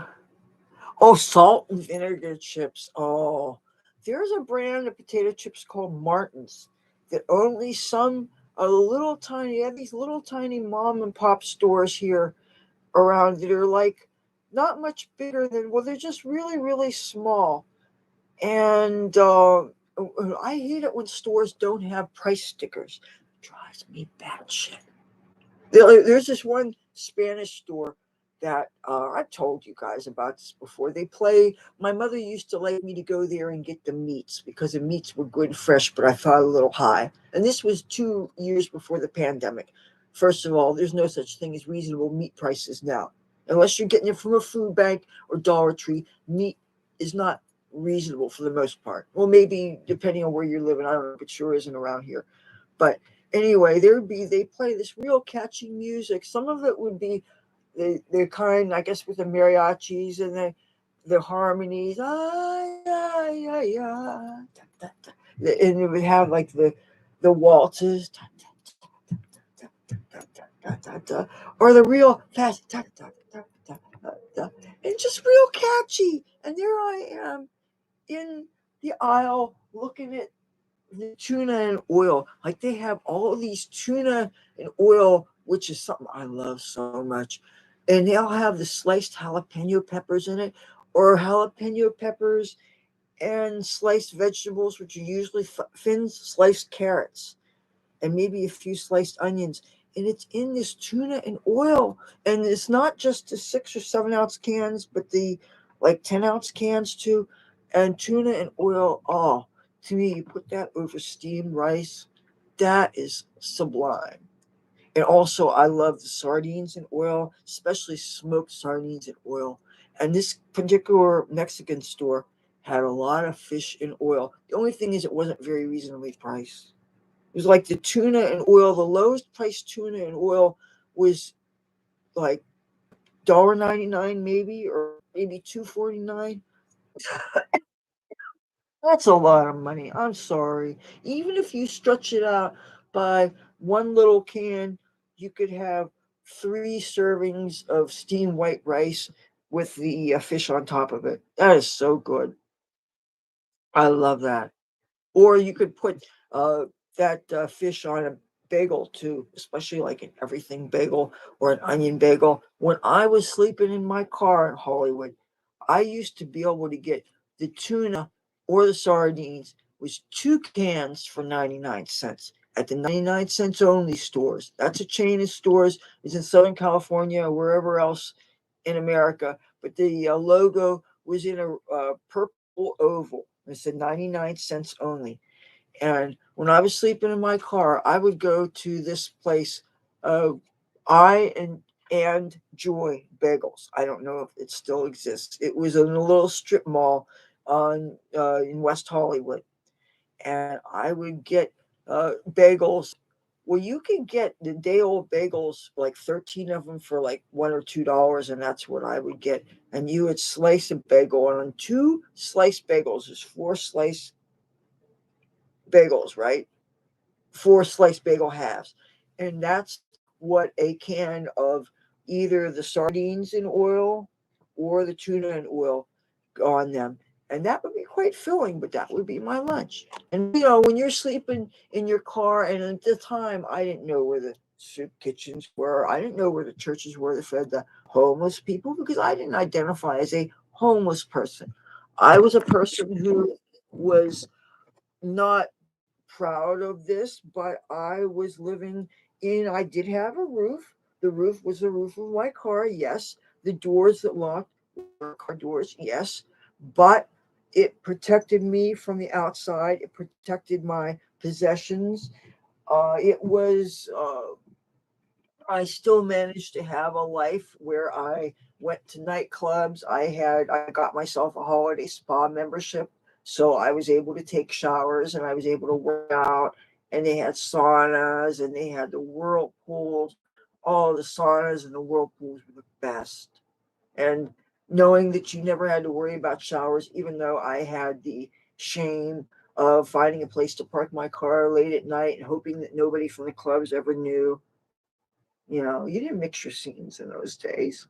There was no internet where it would be inevitable. Here, everybody knows your business. And now that I have this channel, I don't have any privacy. Now anybody can stop me on the street and say, "Oh, Leather, I know you. You used to sleep on the street. Blah, blah, blah. You think you might be on the street again?" I say, "Yeah, I saw." Um, or dumpster dive bagels after the shops closed. The best through the dumpster dive from my experience is in Phoenix, Arizona, Tempe, Arizona. I learned that Kentucky Fried Chicken, Colonel Sanders, before he died, said that you guys can't throw out your chicken at the end of the night. You have to give it to people. Now, of course, how they do it, each place is different. Whether they just keep the dumpsters unlocked or whether at the very end of the night they put it in a certain bin and people wait for it, is how people get the Popeyes around here. And there's this lady, uh, Lady Valdi. Hi, welcome to my Saturday night. It's 10:11. We missed the 10:10. Oh, and it looks like the church is gone. They went bye bye. Oh, they went bye bye. Oh, you like the kitty? This is mom's. I kind of took it from her. This is supposed to be for things like, I don't know, I guess hanging up light jackets when you come in from whatever. But she had it in the back room all packed away for, and there's no sense in making this place look all fancy and stuff when we've got 1,001 mice and other things. And I'm just trying to pack up things and clean things and pack things away for whatever eventuality. But meanwhile, I always need set decoration. So here it is. Yeah, I'm still doing so much packing. But the thing is, I like to change clothes every time I make a new video. So I'm always sometimes digging through things, not so much the things that are already packed, but some of my clothes. You saw the big zipper things they have, like, for instance, long sleeve shirts, the trousers, all different categories. So I can grab things, and I have some things hanging up, but not a lot. And I have a whole lot of, I'm not going to show you my bed because you call in the authorities. My bed's full of clothes. It's ridiculous. Mikey Tron says, I used to run a taco cart and at the end of the night would always drop unsold products at homeless encampments. That is so groovy. San Francisco, one of the things I loved about it I was doing it when it was fun. And this sounds so disingenuous to say, and I don't mean it to be. I don't never mean it to seem like I'm mocking the struggle of people who are sleeping outside. Because one of the things that bothered me about my experience when I was in San Francisco, I was very exposed.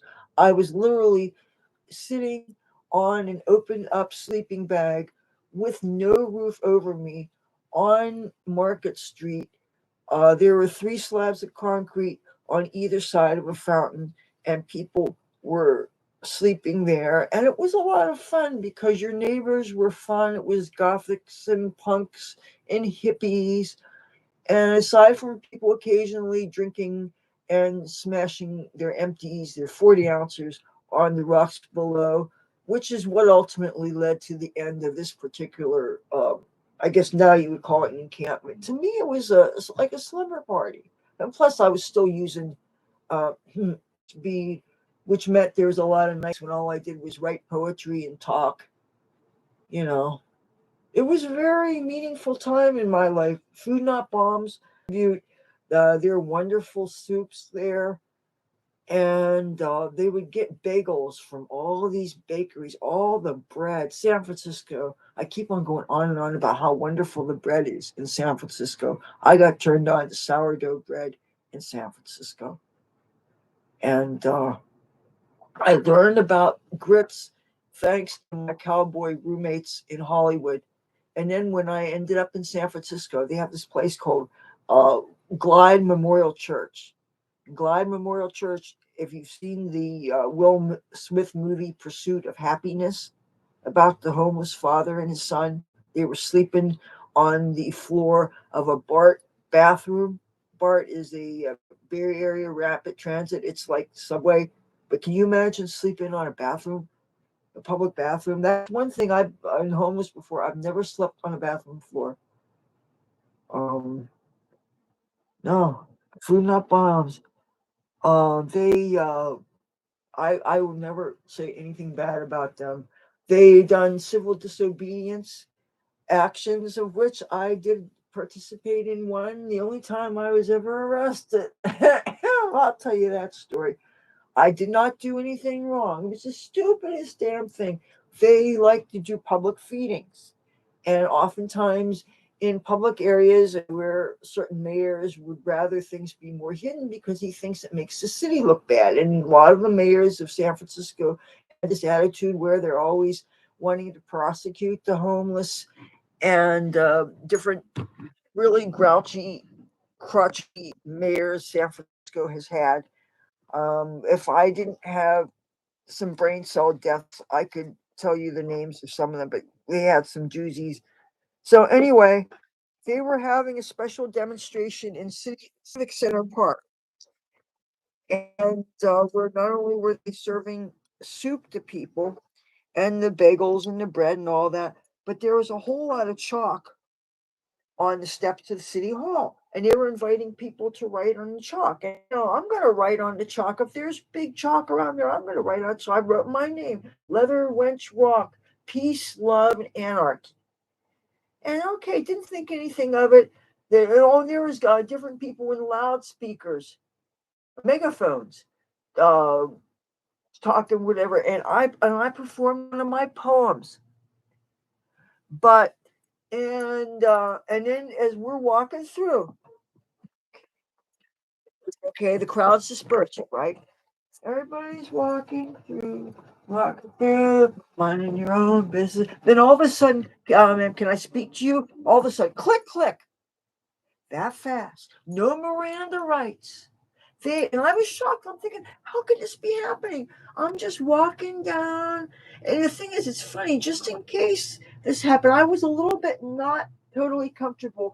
I slipped my day right with it. I actually did have ID this time.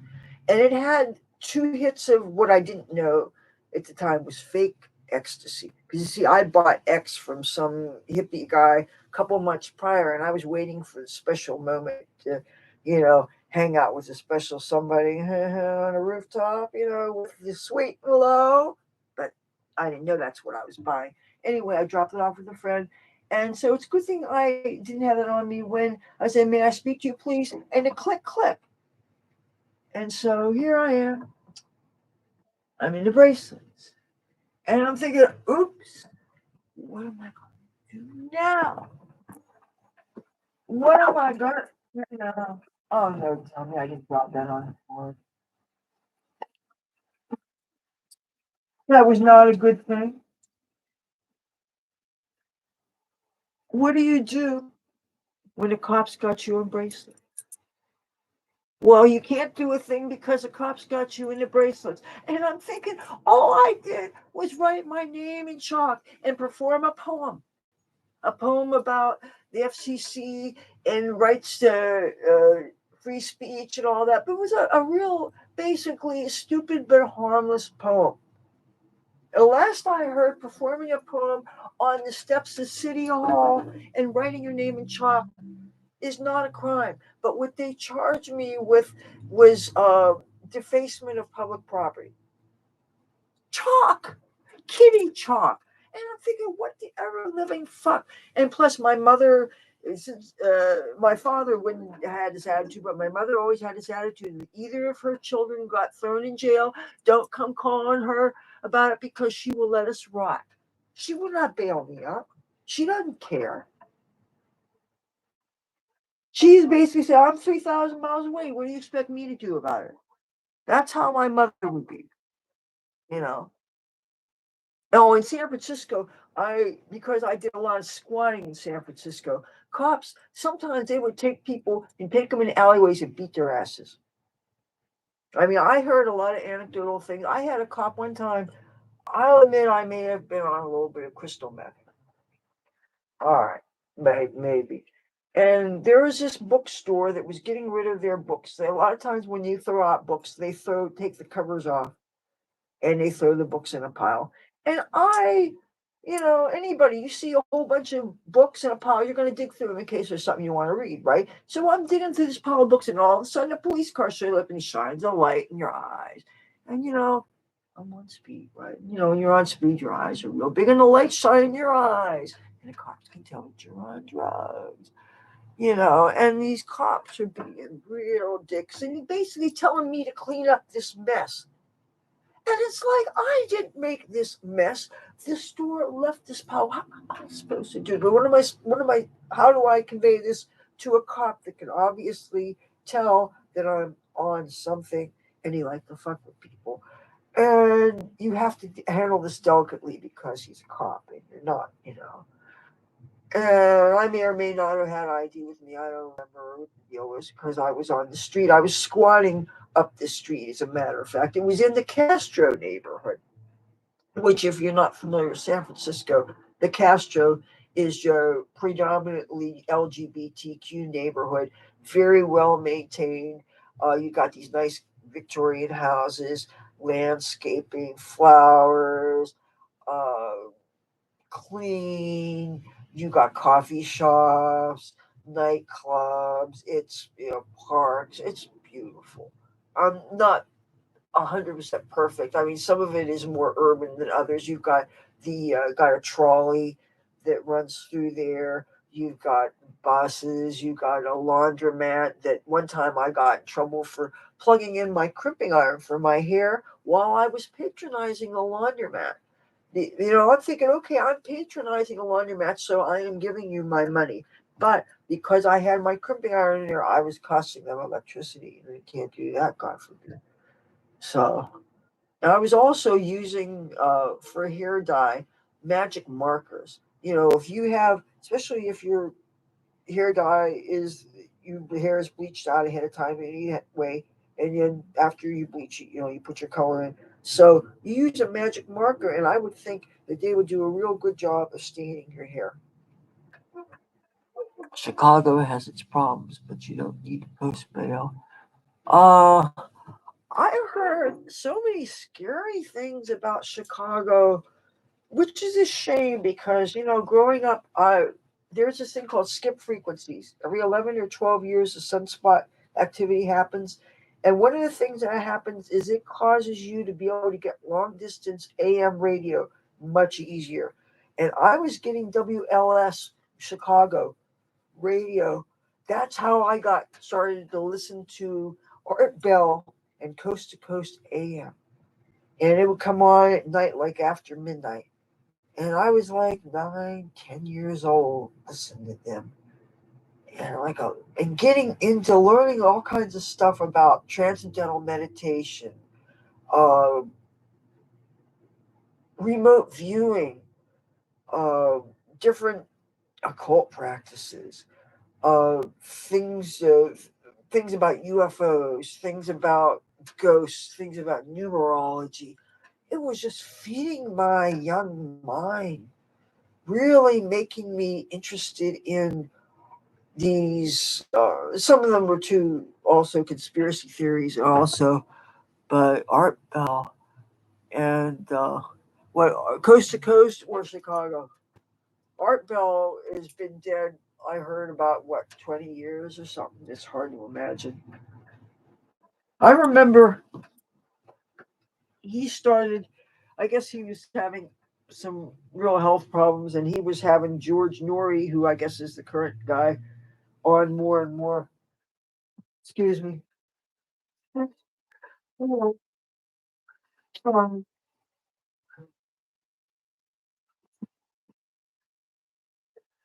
You know what I liked about Chicago? What I liked about Chicago, last time I was in Chicago was when I was at O'Hare Airport. I had a really unpleasant experience with an airplane, turbulence and all that, and it was supposed to be PHL, that's Philadelphia, to Chicago O'Hare to LAX, Los Angeles. And the turbulence and everything was very, very bad going between Philly and Chicago. So I was just not willing to get back on the plane for the second leg of the trip. Called my parents. My mother was at a Boy Scout thing, so my father answered, and he had hit. My father was in the Korean War. Okay, he was a cook in the Air Force, and my father's plane hit an air pocket, and he were over the Sea of Japan. So my father and his buddies went down. He said 10,000 feet before it righted itself. This was one of these propeller planes of some kind. So ever since then, my father has had a real aversion to flying in airplanes. He never, ever since they discharged him honorably from the Air Force, he has not been on an airplane. He's not gone on any pleasure trips or whatever. He has been strictly a Greyhound or Amtrak person. Okay. So, hazmat. Oh, man. Oh, you do hazmat. I'm sorry you weren't watching when I still had my refrigerator here. I was telling people it needed a hazmat treatment. It needs you guys to suit up, take it out, maybe use robots to take it out. You know, Texas Sam, howdy. I always talk about Texas as a place that I think that I would really enjoy. There's a lot of things about Texas I like. I admire Governor Abbott, except for his attitude on abortions. But I like him on guns and I like him on immigration. Man, with the razor wire, that concertina wire, yes, you have a right to protect your borders. I mean, Texas is very forward thinking and very autonomous and very assertive. And but I worry about you in some ways, like you want to protect yourself so you're not attached to the electric power grid. And yet if something happens like that really cold winter, what happened to you guys, that was really really bad. And also I see what California is doing. We're trying to make itself more reliant on non-fossil fuels, and we're not there yet. And they keep on having the blackouts and the brownouts, and then they cut off the electric completely because of the forest fires.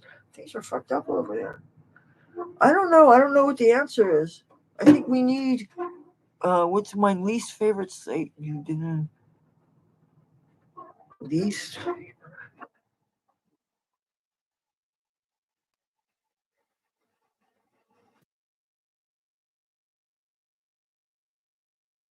Um,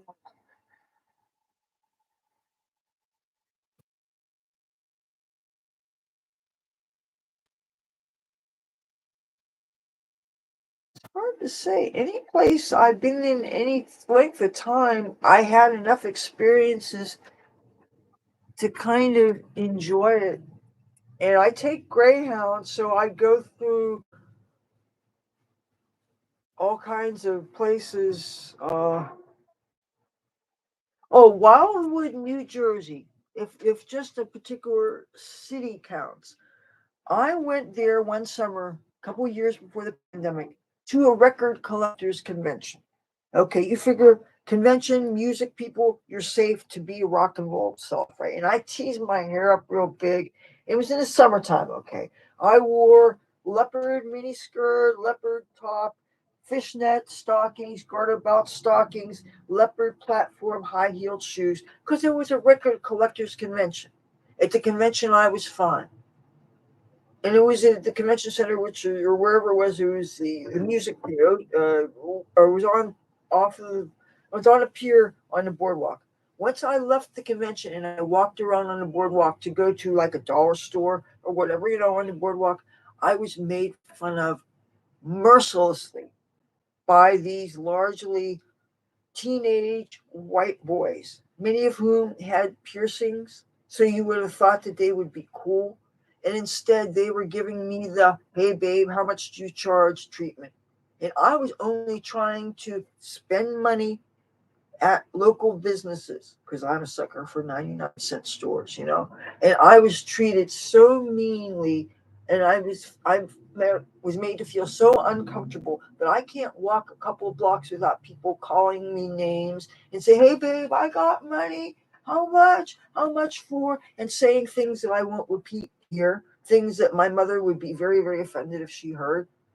And I felt absolutely like I had to be subjected to this. And of course, then walking, when it was time for me to go home, walking to the bus stop, which was a good mile walk, and which otherwise would be nice if not for being harassed by these people, because there was a lot of young people. I don't know if it was their version of spring break when I happened to be there or what, but it was just, and it was spring breaks usually earlier in the spring, and this was in the summertime.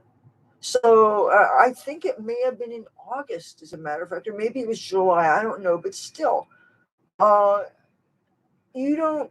At the risk of sounding racist, I will go out and say it. I don't expect that from pierced white boys. Okay, and then part of me is tempted to say it's a Jersey thing. Maybe New Jersey just sucks because I've seen more asshole cunty people in Jersey, but Philadelphia too. Go to Philadelphia on a 4th of July. Say you want to watch the fireworks and whatever the entertainment is over the Parkway by the steps of people who watched Rocky. A lot of times they go there to replicate the steps the Rocky Balboa ran up to do the "Oh Adrian" kind of thing. I've never walked up there, but that's a thing. And I have gone a number of 4th of Julys before my father died. I saw Elton John and Patti LaBelle there one 4th of July. And Philadelphia, I was made fun of real bad. They seem to be the same kind of ghetto mentality that Atlantic City ghetto people are, where they were calling me names and making fun of how I was dressed and just being really. And there was big groups of men, and I felt very like I wouldn't want to be cornered by them. And I'm just, it's the 4th of July. I always, on the 4th of July, what do? Wear a cute little red, white, and blue outfit. And, all the, because it's the 4th of July. And I just couldn't just enjoy the music, the fireworks, and plus going out, you're always hoping to meet nice, friendly people. Wanting to meet nice, friendly people, maybe nice, friendly, cute, single people, maybe that would be nice. Wouldn't that be nice? But no, you get harassed by rude groups. And even if it's just one person here or there, still, you don't want to hear it. It makes you all of a sudden cognizant of your safety. And you're thinking, am I going to be mugged? Am I going to be fondled, or am I going to be grabbed into the bushes or something? You're thinking, okay, where are the police? Where is security? Because it gets really packed the closer you get to the steps in the Parkway and all that. And you have to really look at things through the jumbotrons because you can't really get close enough to see the thing. It gets really packed. I'm guessing there's 100,000 people there. I don't know how many people get crammed asses to elbows the closer you get up there. So yeah, if you're being harassed, you want to at least make sure that you have enough room that you can do evasive measures. And of course, I'm thinking back to the bus terminal so I could get home. And then if they're forecasting a thunderstorm, and since I have a phobia about thunder and lightning, I'm always looking toward the skies because if the crowd's making a lot of noise, you might not hear the thunder rumbles. So that's what I don't like about Philadelphia. But where parts of Philly I do like is Chinatown. I love Chinatown. Anything Asian culture, I have a real thing for, and especially if there's yummy and reasonably priced Chinese food. And one of the kind of video I'm dying to make, if they have parts of Chinatown in Philadelphia that are blanketed with Wi-Fi, I would like to do live streaming around there. But see, that's the thing is the boardwalk here in Atlantic City has Wi-Fi. I can't live stream with it. Okay, that's really frustrating for me that I do a quote unquote check in on Facebook at a casino or whatever when I photo dump and dump a bunch of pictures that I shot on there, but I can't live stream going up and down. I think one time I was able to live stream in a casino hotel room, then on a casino floor, dodging security because you're not supposed to film on a casino floor.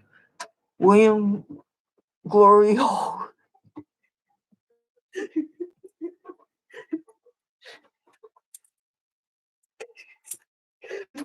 You love China.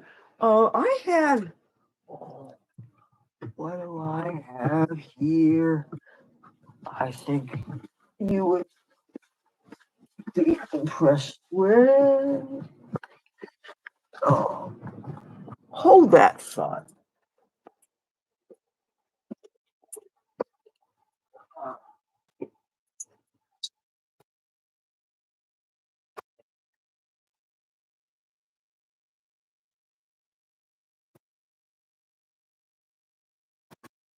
When I'm looking for things and I can't find, but I just saw. I hate it when I'm looking for something now that I just saw 2 days ago that would be absolutely perfect to show. Some things I find and I can't bring myself to part with them, even though I might not have any practical aching need for them.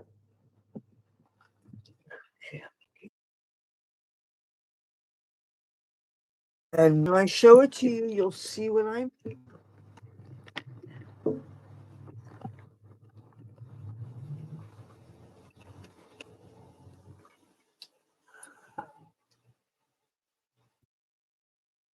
This is my bookshelf when I'm looking right now.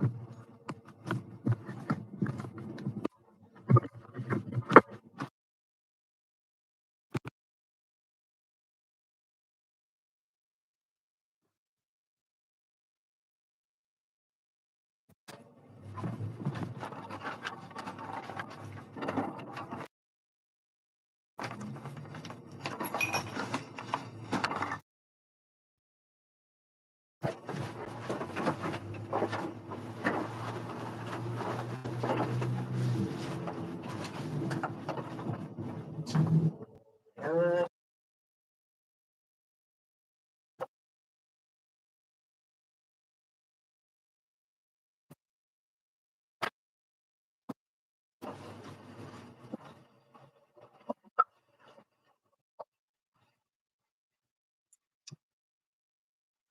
uh,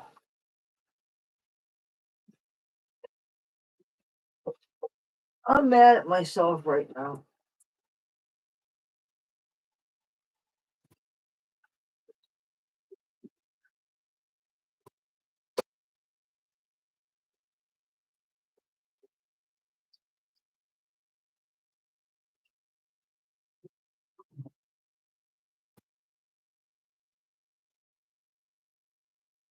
I am so mad at myself.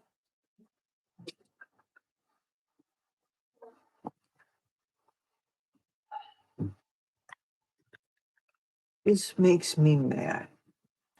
This makes me.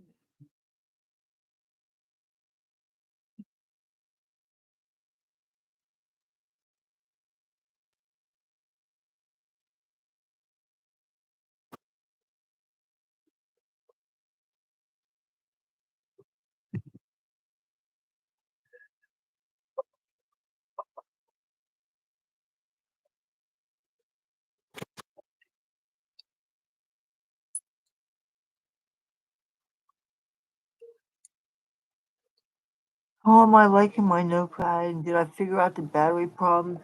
I haven't figured out the iPad yet. I'm going to, I guess, wait until my friend shows up here sometime Wednesday. And since he said he would look at it then, and I hope that he will figure out what this black thing is. It's obstructing my screen. All of this stuff is from China.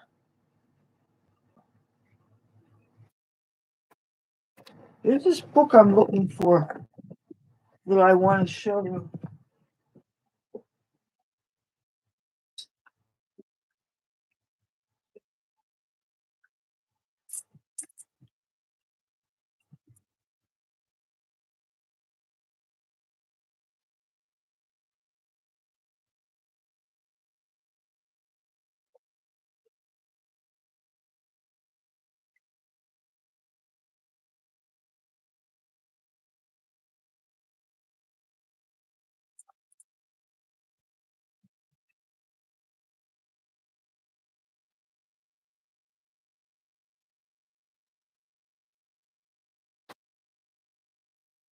a bunch of California souvenirs.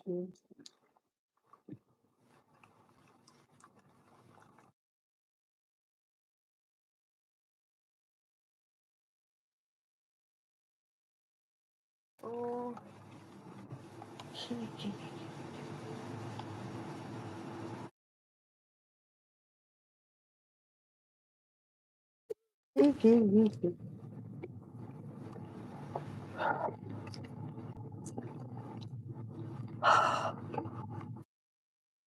find this book.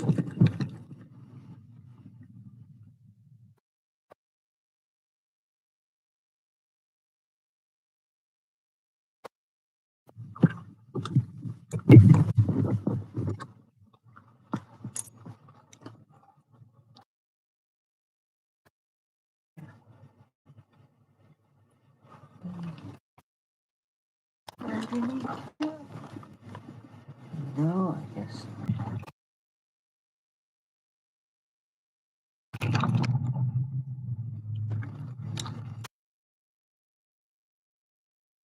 Oh,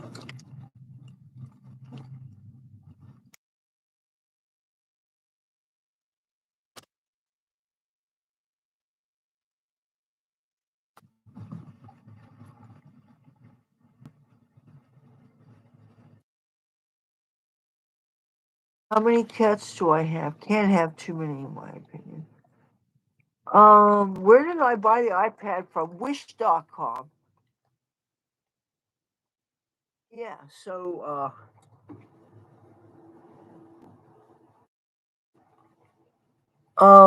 right now all my cats are dead.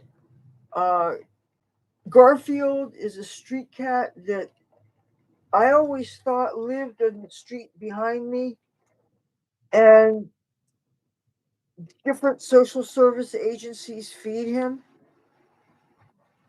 and some neighbors feed him. And I started sneaking him over here. I discovered, well, he was friendly, and I discovered that not only could I pet him, but I could pick him up. And I discovered that if I walked slowly and carefully, he wouldn't struggle, and I could carry him home. And I started making videos, and I discovered that he never shit on my floor or did anything bad like that. So, and I had a hard time getting him to drink water, but I finally did. And you'll see in videos coming up, because since I switched to the commitment of daily uploads, that means that the only way to sustain this without burning out is to some days do batch recording. So if, say, I'm walking up the street to run an errand and I see him sunning himself or whatever, depending on what I'm doing, if he's still there when I'm done my errand, I will bring him home and change my clothes, fix my makeup, and I'll make a video with him. And then I'll think, okay, what's another subject that I can do a video about? I'll change my clothes, then I'll do another video. And then keep on doing that, batch recording. One day I made 8, maybe 9 videos in one day, all different subjects. I change my clothes every now and then. I will forget and repeat the outfit. But for the most part, and that's usually because I had some big adrenaline thing. Like, for instance, the day that we had the break in, I remember I was wearing purple fishnet top and purple miniskirt. And then the next video that I shot after that, I repeated the outfit, and I was really mad at myself afterwards because I don't like to do that. I like to always be wearing different things as much as possible. Or I like there to be enough time in between my wearing even the same top, even though sometimes how in between I space it out, when I'm filming things, but ultimately when I post things, I never know ultimately, especially since I'm doing daily uploads now, because sometimes things will happen that I'll review footage and I'll realize that and unless I edit something out of this, I can't post this. So that will mean that instead of having a certain order, the video is going to be posted. I'll have to put something else in the place of that video that I was going to post. So that's why I'm always concerned with having a nice balance of the kinds of content that I post. And also because life throws you things, you never know really what you're going to be dealing with. Life will inspire a lot of content. Again, having a daily upload commitment means that I have to have the content there, which means if I can get a bunch cranked out in one day, especially easy subjects that happen because, say, you're having a friend of yours is having a problem with something, and it's a universal kind of problem that inspires a video, say. Or say you're having a personal problem that's interesting enough that it would make a video. Or say there's something going on in the news that's interesting enough that you're thinking, this is a good subject. And some of these videos, all I have to do is a little bit of extra searching, maybe to get some details, especially if it's, you don't want to just report something, but you want to, people come to watch videos for information. So I want to have some actual information to offer. If there's a problem, I would like to see if maybe there might be some solutions or, a ways of exploring workarounds. Because a video, I don't think it should, telling a story is good, but I think it should give some kind of value. So while I'm cranking out these batches of videos, I'm hoping that they're interesting and I hope that they don't alienate people. And, like the mouse thing, for instance, when I was for a while there, it seemed like every other video was a mouse video. And then I started getting comments from some people that were very mouse averse. And I understand a lot of people are afraid of mice. I live with them. My parents, I remember them from a very young age. I was like 4 years old, maybe, seeing mom and dad on a rickety kitchen table because they saw a mouse. And my mother, she still screams when she sees mice. Eli, the watchman. Uh, soul bonded with me. Mice. Oh my God. Well, if you like mice coming up, I have some more mice content for you. Uh, they're again, I don't understand the wisdom of our landlord sealing holes, supposedly sealing holes, entering and exiting the building. If you seal them up, where are they going to go? I've never known how to encourage them to go, even when they were down. One time I had loosened a mouse from a glue trap and I was carrying him down the stairs. And before I could get the door open, he got free. And instead of going downstairs where the freedom would have been, he went back up and he went into a crack in the wall. And, you know, another time I released one. Wanting it to be in the Salvation Army bushes. And what does the guy do instead? Goes down, ran over my feet, goes across the street, goes into a vacant lot, goes through a hole in the fence, goes into another vacant lot, and then I don't know, maybe found another apartment. But or you'd release them to on the beach, in the sand dunes, in the direction of where the food would be. And what does a mouse do? It runs toward the water. Not too smart, or tries to go in a hole in the fence that they made paths when you're going from the boardwalk to the beach. They made it so that you can access kind of cleanly without walking on the sand dunes and stuff, which you're not supposed to be on them because they threaten you with $1,000 fine. Plus, they have these little burrs. They're like miniature thistles that if you kneel down on them, like in the wintertime when it's all covered with snow, when you kneel down on them because snow makes everything beautiful, you're wondering why your knees hurting you. And then maybe it won't be until you're in the shower and you realize that you got this burr that you pulled off of you, but one of the spines is stuck in your knee. Yeah, the animals must get them stuck on them all the time. Why they would have a grass growing there that has thistles on it or something? Now that's mean. Now that's really sadistic. That you would have something. The dogs, because people let their dogs run free there, even though they're usually not supposed to, because you can get a ticket, especially if the dog's shitting in the beach. That isn't clean. But really, would you want your animal to walk where it could get its paws injured? No, but the mice are a natural part of the ecosystem, and that's where I've been releasing them when I catch them. But the trick is to get them into a bucket or something where they can jump down into things, and they can only jump so high. I mean, they'll try to get so high, and you have to have food in the bucket for them, and you have to have a lid and put a brick or something to keep the lid closed, but have the lid propped open enough so that it has air. And one thing I notice is that the little babies, they, I don't know if it's because maybe some of the little ones, I don't know how old they are nursing, because I know they're born without hair, I think, and they're really nothing to look at when they're born, and they're obviously dependent on their mother and stuff. But I don't know how when they're the half size ones, they're real little, if their diet is particularly different, so that they wouldn't last as long in a bucket with whatever food scraps you have in there for them, because you would keep it with food and some kind of a water source, which is tricky with mice, because anybody with pet mice or rats or ferrets, they have these cages, they have these bottles, they have a metal, tiny little metal pipe, almost like the the stems in pot pipes. Well, it's the same gauge, only it comes out of the bottle, and it's at an angle so that the mouse or the rat or the ferret can drink out of it.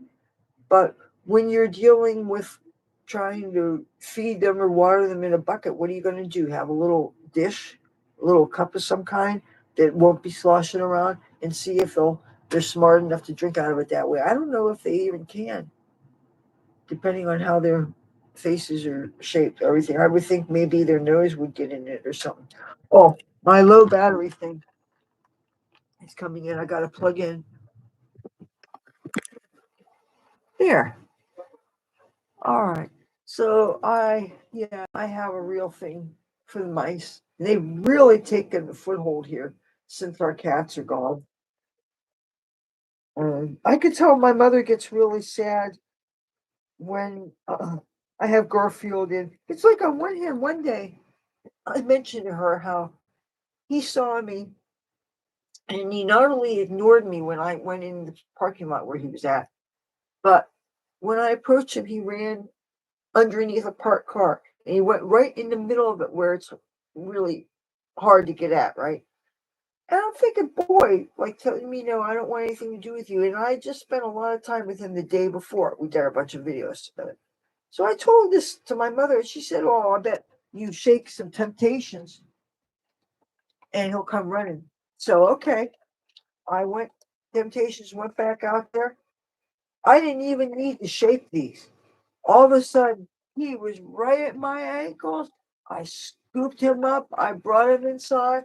I fixed my makeup on. I put a cute little dress on, and I did a video.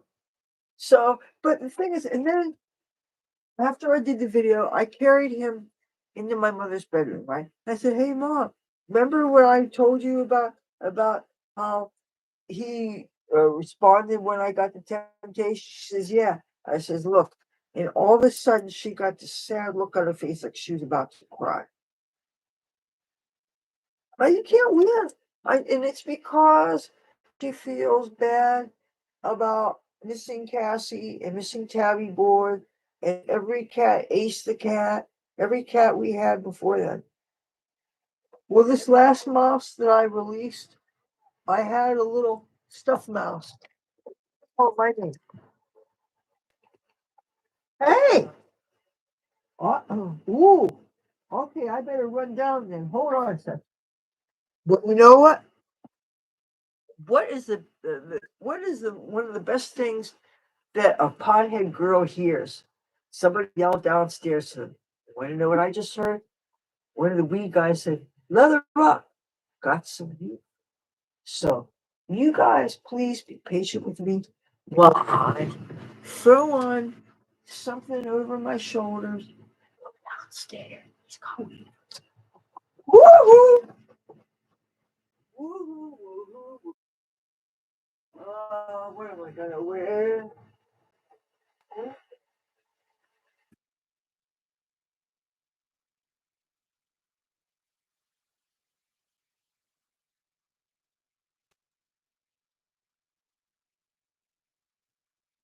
What do you think?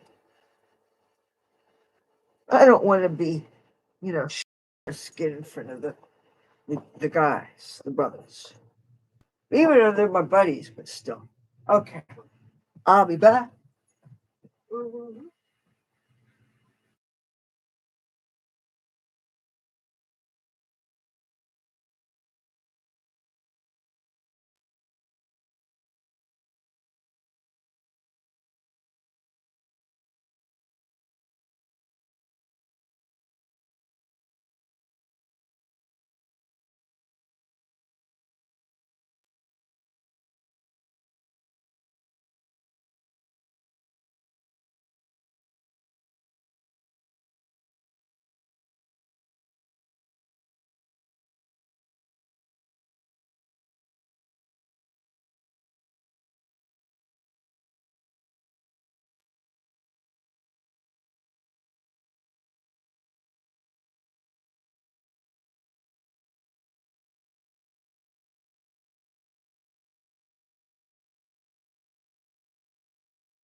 But oh,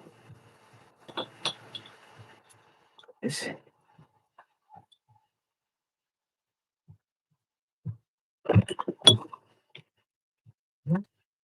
this says backwoods Russian cream 3 cigars.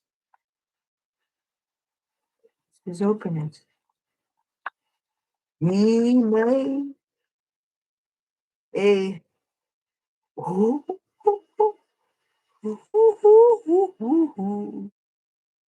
now you guys know that I don't smoke tobacco.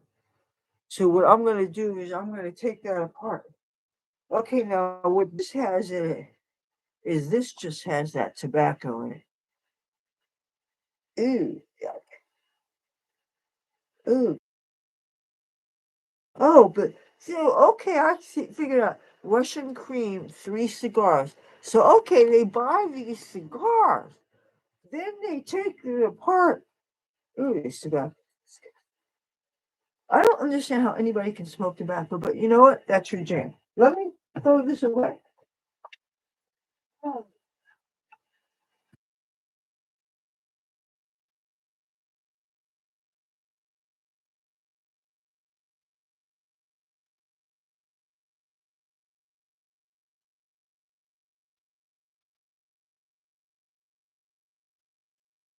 that's what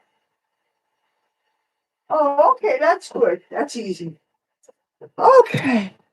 Oh, anyway, you like the coat? I would go and put this back over there, but I have to charge now because I got the low battery thing. So let me get this out of the way so we can see how far back. It is now 10:59 p.m.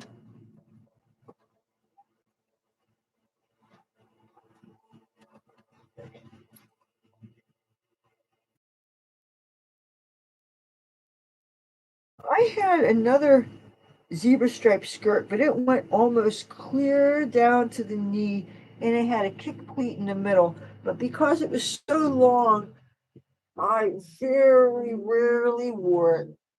I wore it to, we had a stamp collectors convention here in town in 2002, and I went to that and I really enjoyed myself. I love stamps. It's a shame that postage has gotten what it is now. Is it what, 63 cents now or even more That's hot. Yes, I love this. My BFF in Hollywood, now Burbank, she got me this. I love this because when I wear it, it's actual perfect dress length. So this looks just like a mini skirt or a mini dress. So I can wear this, accessorize. I have zebra striped stockings. I have a bag that just has my white stockings in it. And just like I have a bag that has my red clothes in it. So if I need a certain color when I'm accessorizing, I can grab that. I have a bag that I keep my bras in. I have some of my things really are organized, but most of these things are in the other room. And I'm trying to get the stuff off my bed and put these places. Do I have do Alucard? Hey, do I have a cat? Right now the cats I have are the cats that I borrow. Uh, Tabby Boy passed away, Cassie passed away, Ace passed away, and so on and so on. And unfortunately, because I don't live by myself, number one, and also because this building is like falling apart. Um, and because since I live with two other people, they have said to me, because I'm tempted to just bring Garfield in, but they have told me, well, the thing is, my mother, she's older, her health is great. The other person, he's on his way out, kind of, sort of. He keeps on leaving town for various business purposes, and he sometimes he's in town, but he stays in fancy condominiums for like a week at a time, which we love because it's much quieter and it's pure peaceful, and plus there's access to the bathroom with the shower and the bathtub. Assuming a person actually thinks a person would like basic cleanliness, because nothing like hot and soapy water and all that. That's a real wonderful luxury, and when he's not here, we get to use it. But I want to borrow. Yeah, I borrow. Um, I borrow these cats. The ones that let me pick them up, I pick them up and I carry them here to my home, and I give them Temptations treats, and I give them water, and I give them food, and I talk to them, and I love them, and I give them kisses, and I hold them and I turn around with them. And sometimes they bite me up and they scratch me up. And, it's my own fault because we don't respect the cat's right to do what they want to do. But yes, that's what I mean when I say I borrow these cats. And Garfield, he's been a good boy. Sometimes he crawls underneath my bed and he sleeps. He's never used my floor for a bathroom. He only was gassy one time. Uh, he eats the treats. He drinks the water. He likes the fancy feast, which is the little cans and the pate. He likes that.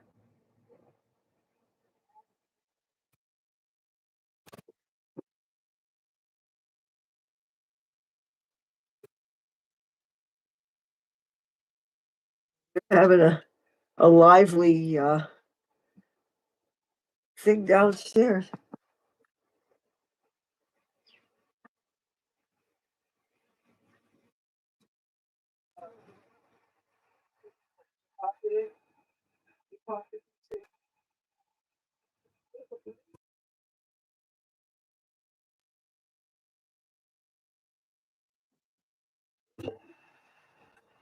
Uh, if this is a guitar you're talking about,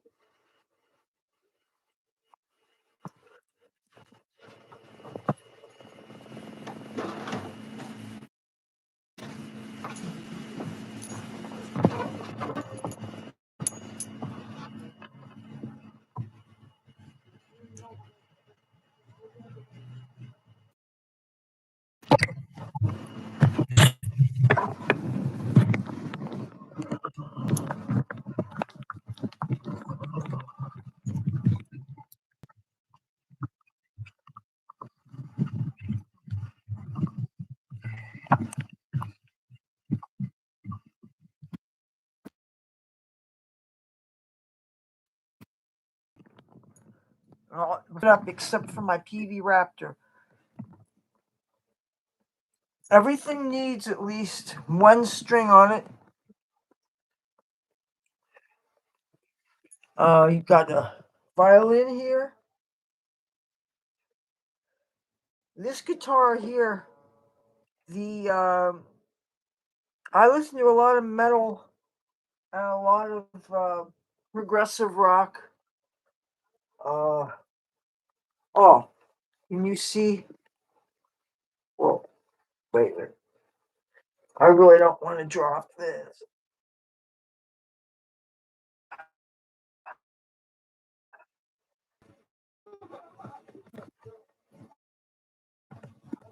Yeah, I like 80s hair metal, like Rat.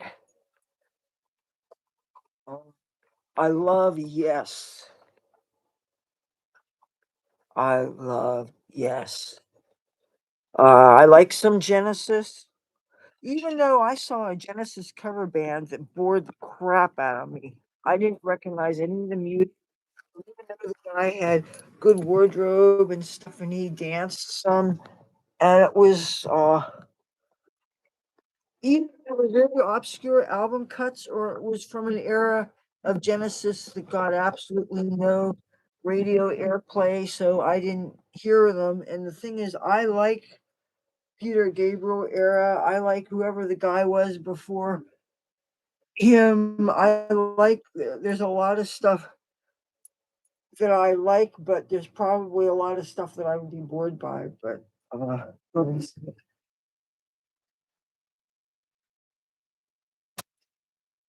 this this is an awesome, awesome album. Except for Owner of a Lonely Heart. I think that song was very bothersome. I didn't like that song or the video. I can see why it probably won awards though. Yeah. Um, oh, Def Leppard. I love Def Leppard. To me, that's happy music. And to think how young those guys were when they got together and they got in the studio and they did that. There was like 15-year-old kids and they were so amazing. And I never got to see them when I was younger. And finally, one year they did a billing with Kiss. And I saw them here at Boardwalk Hall a couple years ago. Of course, it was a nosebleed seat where the only thing I got to look at was the jumbotron. So, and it's kind of sucks when you're so far away.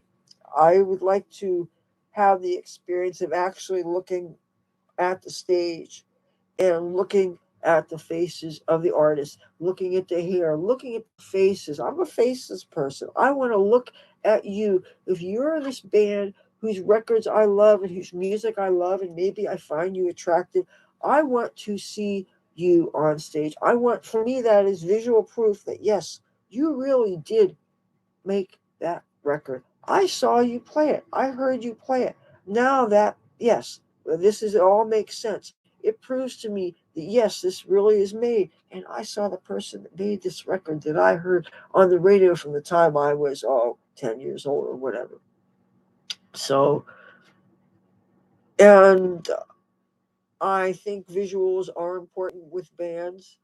Oh, we lost a great artist a couple of days ago. Eric Carmen passed away, and he was a singer of the Raspberries. Had a hit "Go All the Way." That was probably the first song I heard them do, and I saw him on.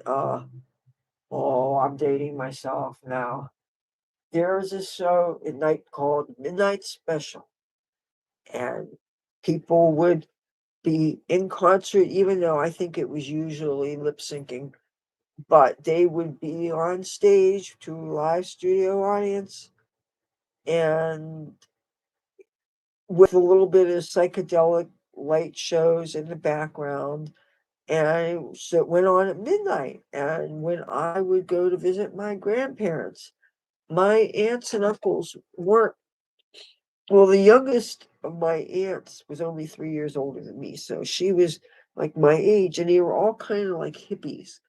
So we did the real grown up thing of making a pot of coffee late at night and staying up for 24 hours and watching uh, Bert something Bert Sugarman's and somebody else's, or Bert Sugarman's Midnight Special, and seeing Steppenwolf, England Dan, John Ford Coley, just all kinds of bands play their hits, and you get to see what they look like and stuff. And that was so much fun because usually on radio, we didn't, until the video thing came out, you didn't know what people look like unless you saw them on, like, well, here in Atlantic City, there's a show called Ed Hurst. There was, of course, Dick Clark, American Bandstand. That was how a lot of people got to finally see what the people on the radio looked like, or on the jukebox that people played stuff. For years, a lot of people didn't, during the time when we didn't have good race relations here in America, people didn't know the race of the people that was on the records. And it was like people danced to, and why should it matter anyway? But I'm talking about in the 50s when people were still uptight and ignorant. But music is music, and unites people. And by the way, I love Motown too. But I really am more or less a metalhead. I like rock music a lot, but I also love classical music. So most of the music I love is far beyond my capabilities. Oh, this is nice. Let's see. Let me see. How am I gonna? All right. Like this. Yeah, this is where the touchpad is here, so I can get this on there. It's gonna speed things up. But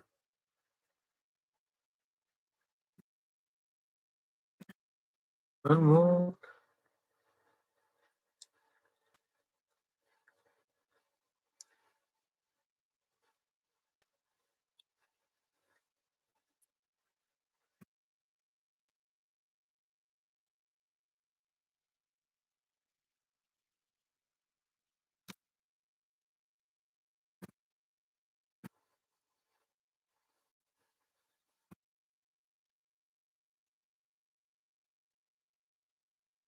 Okay, I want to make sure that. Wait a minute.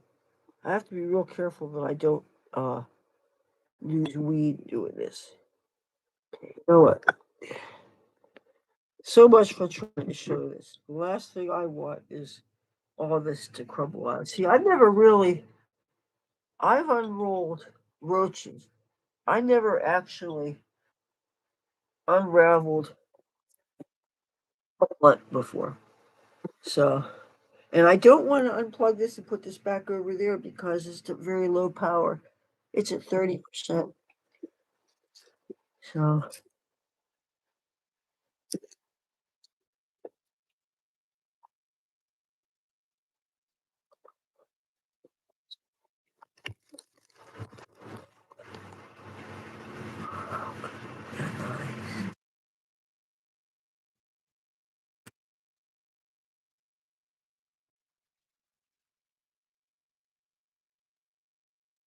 of course, finding those blunts that have been smoked down, that weed's all nice and resonated. And you tear that apart, even though it's sticky and it's hard to put that in a bowl.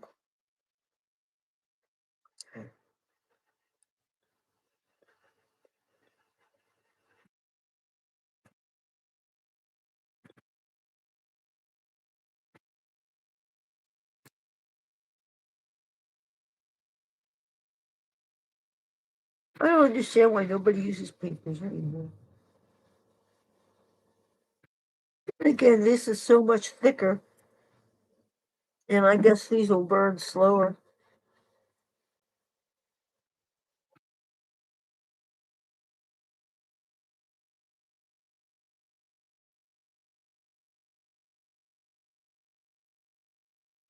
Carpet. Looking, feeling around for nuns. That's pretty bad. Now I'm going to wash my hand before I cut it off and donate it to the hazmat people.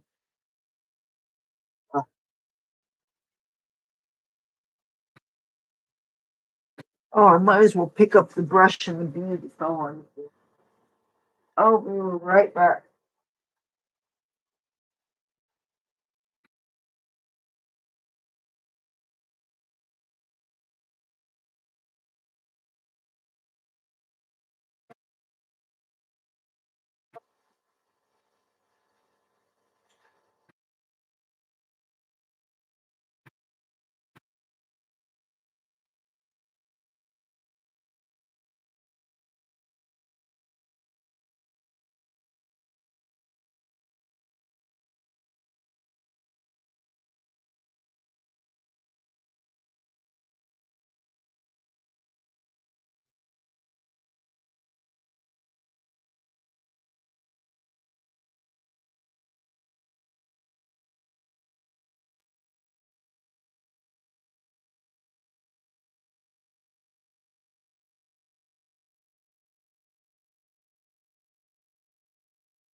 I'm back.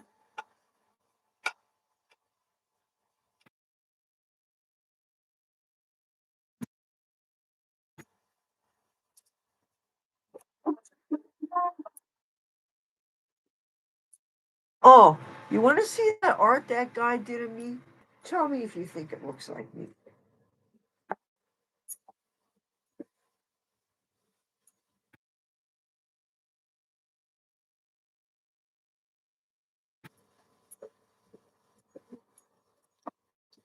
The art that he hit me up for $2 for.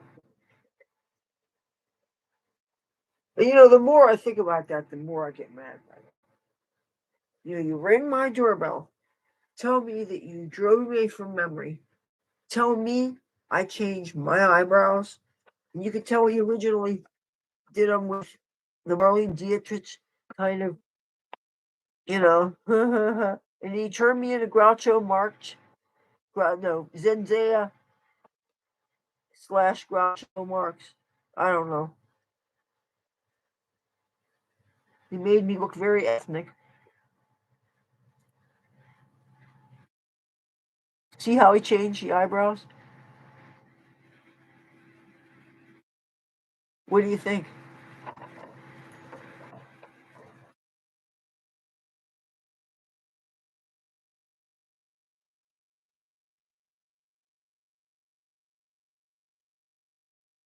Now, Zendaya, I could see. Matter of fact, too bad I've been getting rid of my old magazines. I could show you a picture of her. This exact looks like her. But he totally changes the eyebrows. He met me in front of my front door. So he knew where I lived. And then he rang my doorbell 2 hours later, and he said it's the artist. And I threw open the window, and then I went downstairs. And he said, I have something for you. And then when I was down there, then he wanted money, and I felt like I had to come up here. And I'm like looking for single dollar bills, and I couldn't find any. So I went through this. I had a jar that has $20 in quarters, and I plucked out $2 in quarters to give this guy. And it's like, and he was bragging about how he could make $1,000 a day drawing at the Hard Rock.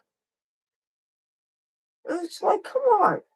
And I specifically told him that I play guitar on the boardwalk, and I haven't been out there since the 1st of November, and that was my livelihood. And if you're bragging about how you're making $1,000 a day, and a person says they haven't worked since November, and you're still gonna hit them up for money, come on, man, that's rude.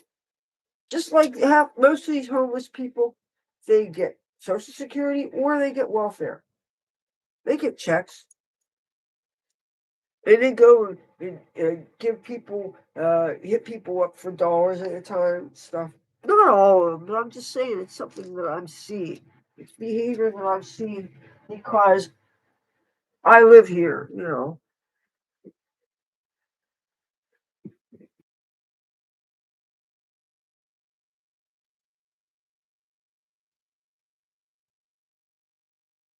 But I'm gonna get a sinus pill from my mother. I can't breathe.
I'm back.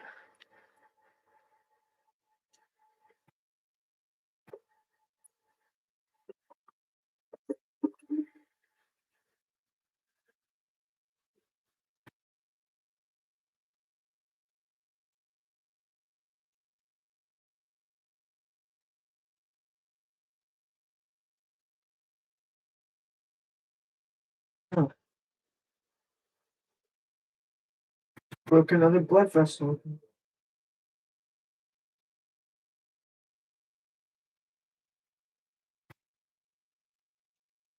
Second day in a row, I broke a blood vessel in my nose when I was born.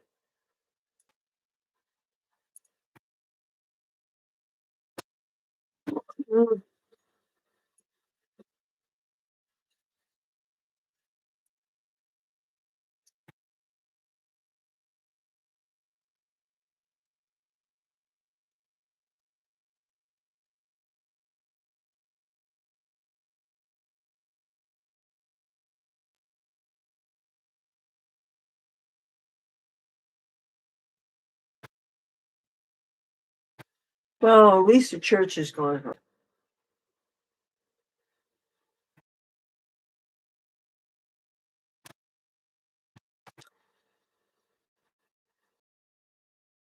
Yeah.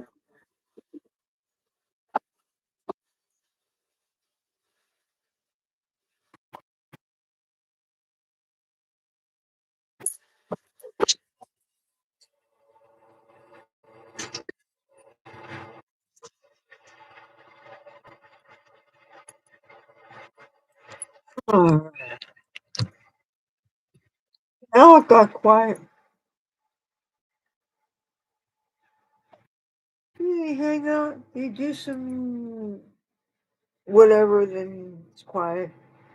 Uh, there seems to be there's a rhythm to activity, and then you can't totally relax and let your guard down because it's quiet, and then you get used to that, and all of a sudden there's talk again. And sometimes you actually hear things that just get really distracting. That's why sometimes I turn the fan on.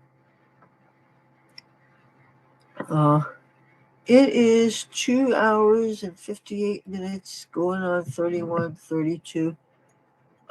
I think I am going to turn this off so that I can get something to eat because I am kind of Trying to think, have I eaten anything at all today? No, I don't think I have. What is it? That's a lie. I had a wee little bit of this Irish soda bread with some butter. That's junk food. I don't want to be putting junk in me, really. Matter of fact, I've put on weight this year and I'm really disgusted with myself. I want to get back to my fitness routine, and there's no excuse. I've got equipment here. Even though I don't have the even floors, the work floors keep me from using some of the stuff. Like I have an ab roller I would love to use. I have one of those punching bags that you inflate and it's mounted on, it has a stand on the floor and you punch it. And I have jump rope. And well, one time I tried to get it. I made a mistake of getting a jump rope at the dollar store, and of course it wasn't big enough. So, but I did a video where I did a fitness haul. I broke out one of those $50 Visa cards, and I got some workout gear at Peanut World. There's a store on the boardwalk called Peanut World, and they are known for their what used to be fresh roasted peanuts. They're actually roasted in Philadelphia and driven here, and they keep them warm on the lights. But you know what? They don't roast them long enough, so you got to take them uh, to a toaster oven. Hopefully, you have one. Shell them, put them under the thing, and warm them. Don't burn them. Don't fall asleep with the thing, especially if the dingus doesn't shut off and keeps on going. You end up with a bunch of burned nuts, and that sucks. But roasted peanuts, good sorts of protein. It would suck to be allergic to them, and the fats are good for your heart and stuff, you know. But Peanut World also sells all kinds of stuff, some of which was stuff that used to be at the dollar store, but just interesting things like some of this kind of stuff that you might find in the Sharper Image catalog, except maybe not that pricey, but really like clever stuff for traveling businessmen, clever stuff for golf enthusiasts, traveling, clever stuff for motorists, the usual tourist trap stuff that says Atlantic City on it, most of which you can find at the 99-cent stores here, though. But interesting things that I've gotten through the years, gadgets to outfit a home office. That's where I got that thing that holds a cell phone so that you can use it for filming and stuff. That oh, I think I may have had to take it into the kitchen to wash. It's I showed it here. I actually reviewed it. It was something I got. I paid literally $1.07 for it, and it's by Francis, and it kind of, I would say it mounts a cell phone, but it can still slip out of it. And I was using it actually for a tablet, holding it on its sides, and it has a thing that you could actually hang it over a door or something. And I have used it to film with. I have this spot that I like to use. It's in a growth of bamboo, and I like to film. It's only a couple blocks away. It's really peaceful. It muffles a lot of the noise of any cars or even any neighbors because it's basically on the edge of some backyards, and some of whom are actually kind of like vacant lots. So by the time you get to where the sidewalk is, it's really, even if there was conversation nearby, you really don't hear things, and it's a really great spot to film. The only thing is there's not enough ambient light when the sun goes down, and it does have lights that come on. I have a they're either a timer or maybe it's a they have the sensors, but they come on. It's fun until it starts to rain, and you got to get out of there. I'm always afraid I'm going to get damaged. But this is the iPad everybody's asking about, and hopefully Wednesday I will get some question answers about this. I thought I just couldn't pass it up. It's $57.45 is what I paid for this. I couldn't resist it. Even though it's only 16 gigabytes, and you can see it doesn't have the ports to add a bunch of things to it. It has, I don't have an instruction book or anything.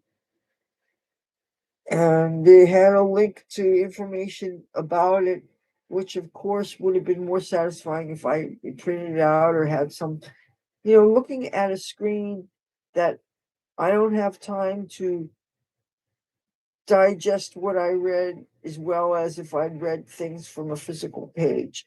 Plus, since this is a new device, I hadn't yet set it so that actually, yes, I did. I did go into the settings and I set it so you know how a lot of times initially a screen will go black within 2 seconds of lack of activity, but you could set it to not shut off. That's usually one of the first things I do because that's so annoying when you run to go to the bathroom or to check the stove and you come back and your screen is blank. That is a real pain. I hate that with the our cable. Sometimes I don't know what it is. I must have hit by mistake. But if I walk away, say I'm watching even Fox News Channel or Weather Channel or whatever, if I'm away for a while, all of a sudden I'll still hear the audio, but instead of the video, I see this placeholder that shows uh, a snippet of news headlines and the temperature in the lower left and some random trivia or something. Oh no, it's a picture of some beautiful place, one of those seven wonders of the world, or some beautiful geographic wonder. And anyway, this is something that happens. It's almost like a screensaver, but it seems to be when I am away from my TV for a while. I know exactly what it is that activates this. I should ask my mother. Like I don't have anything more important to ask her. It feels very heavy, substantial for what it is.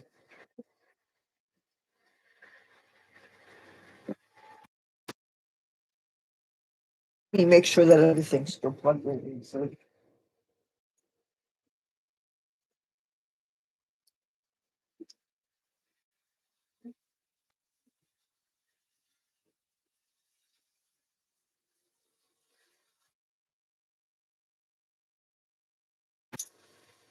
yeah, I'm leaving it plugged in where it is because the instructions said the first two times you charge it to leave it on at least 6 hours.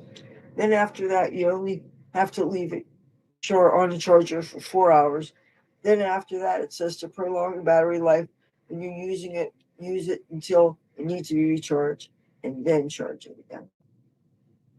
What I do with devices, I usually keep them plugged in and use them plugged in.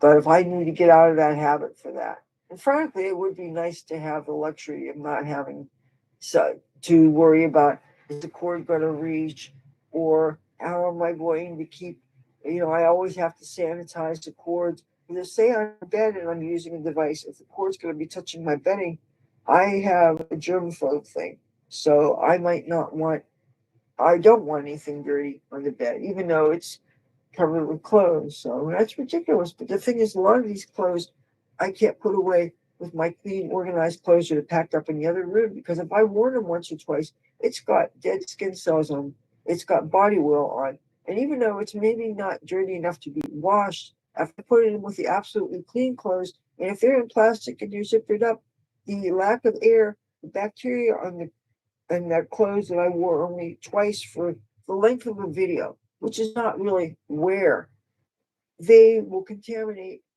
all the other clothes and it'll make everything smell bad. So that's another reason why I have so many clothes there. Those are things that, and I can't hang everything up because the poles are made of wood and they're bowed as it is, and I'm afraid they're going to snap from the weight. There's never enough closet space. And the thing is, people are saying about how if you're gonna live in a bus, you got to downsize with your clothes thing. I can't downsize much with clothes. I like clothes. Lately, I am trying to get rid of more things. Like if I worn things only a few times, and if it never really fit me good, if it was really always way too big, I've been parting with things that are too big, you know. But see, the thing is that most people who want clothes, they only want clothes for the exact same season that it's in. And because I wear clothes, well, in the summertime, I don't always also wear winter clothes, but in the wintertime, I also wear summer clothes because for filming, if I'm indoors, I don't have to worry about however cold it is outside. I'm comfortable indoors. I would rather wear just what looks good. And since I would rather wear, frankly, things that are either form fitting or they don't cover a lot because I just think they look nice and I like them. And I think people should be able to wear what they want. But that said, I like to play with fashion and I like to exactly play with clothes. I think clothes are be to enjoy. Is that a mouse?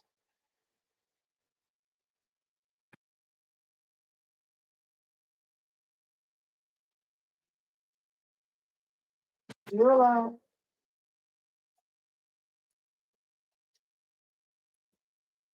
Okay, that's it. It is 3 minutes and 9 seconds, and I think it's time to bye bye. So I'm gonna eat. You guys take care, and I will talk to you guys tomorrow. Something else for you. See you then. Bye.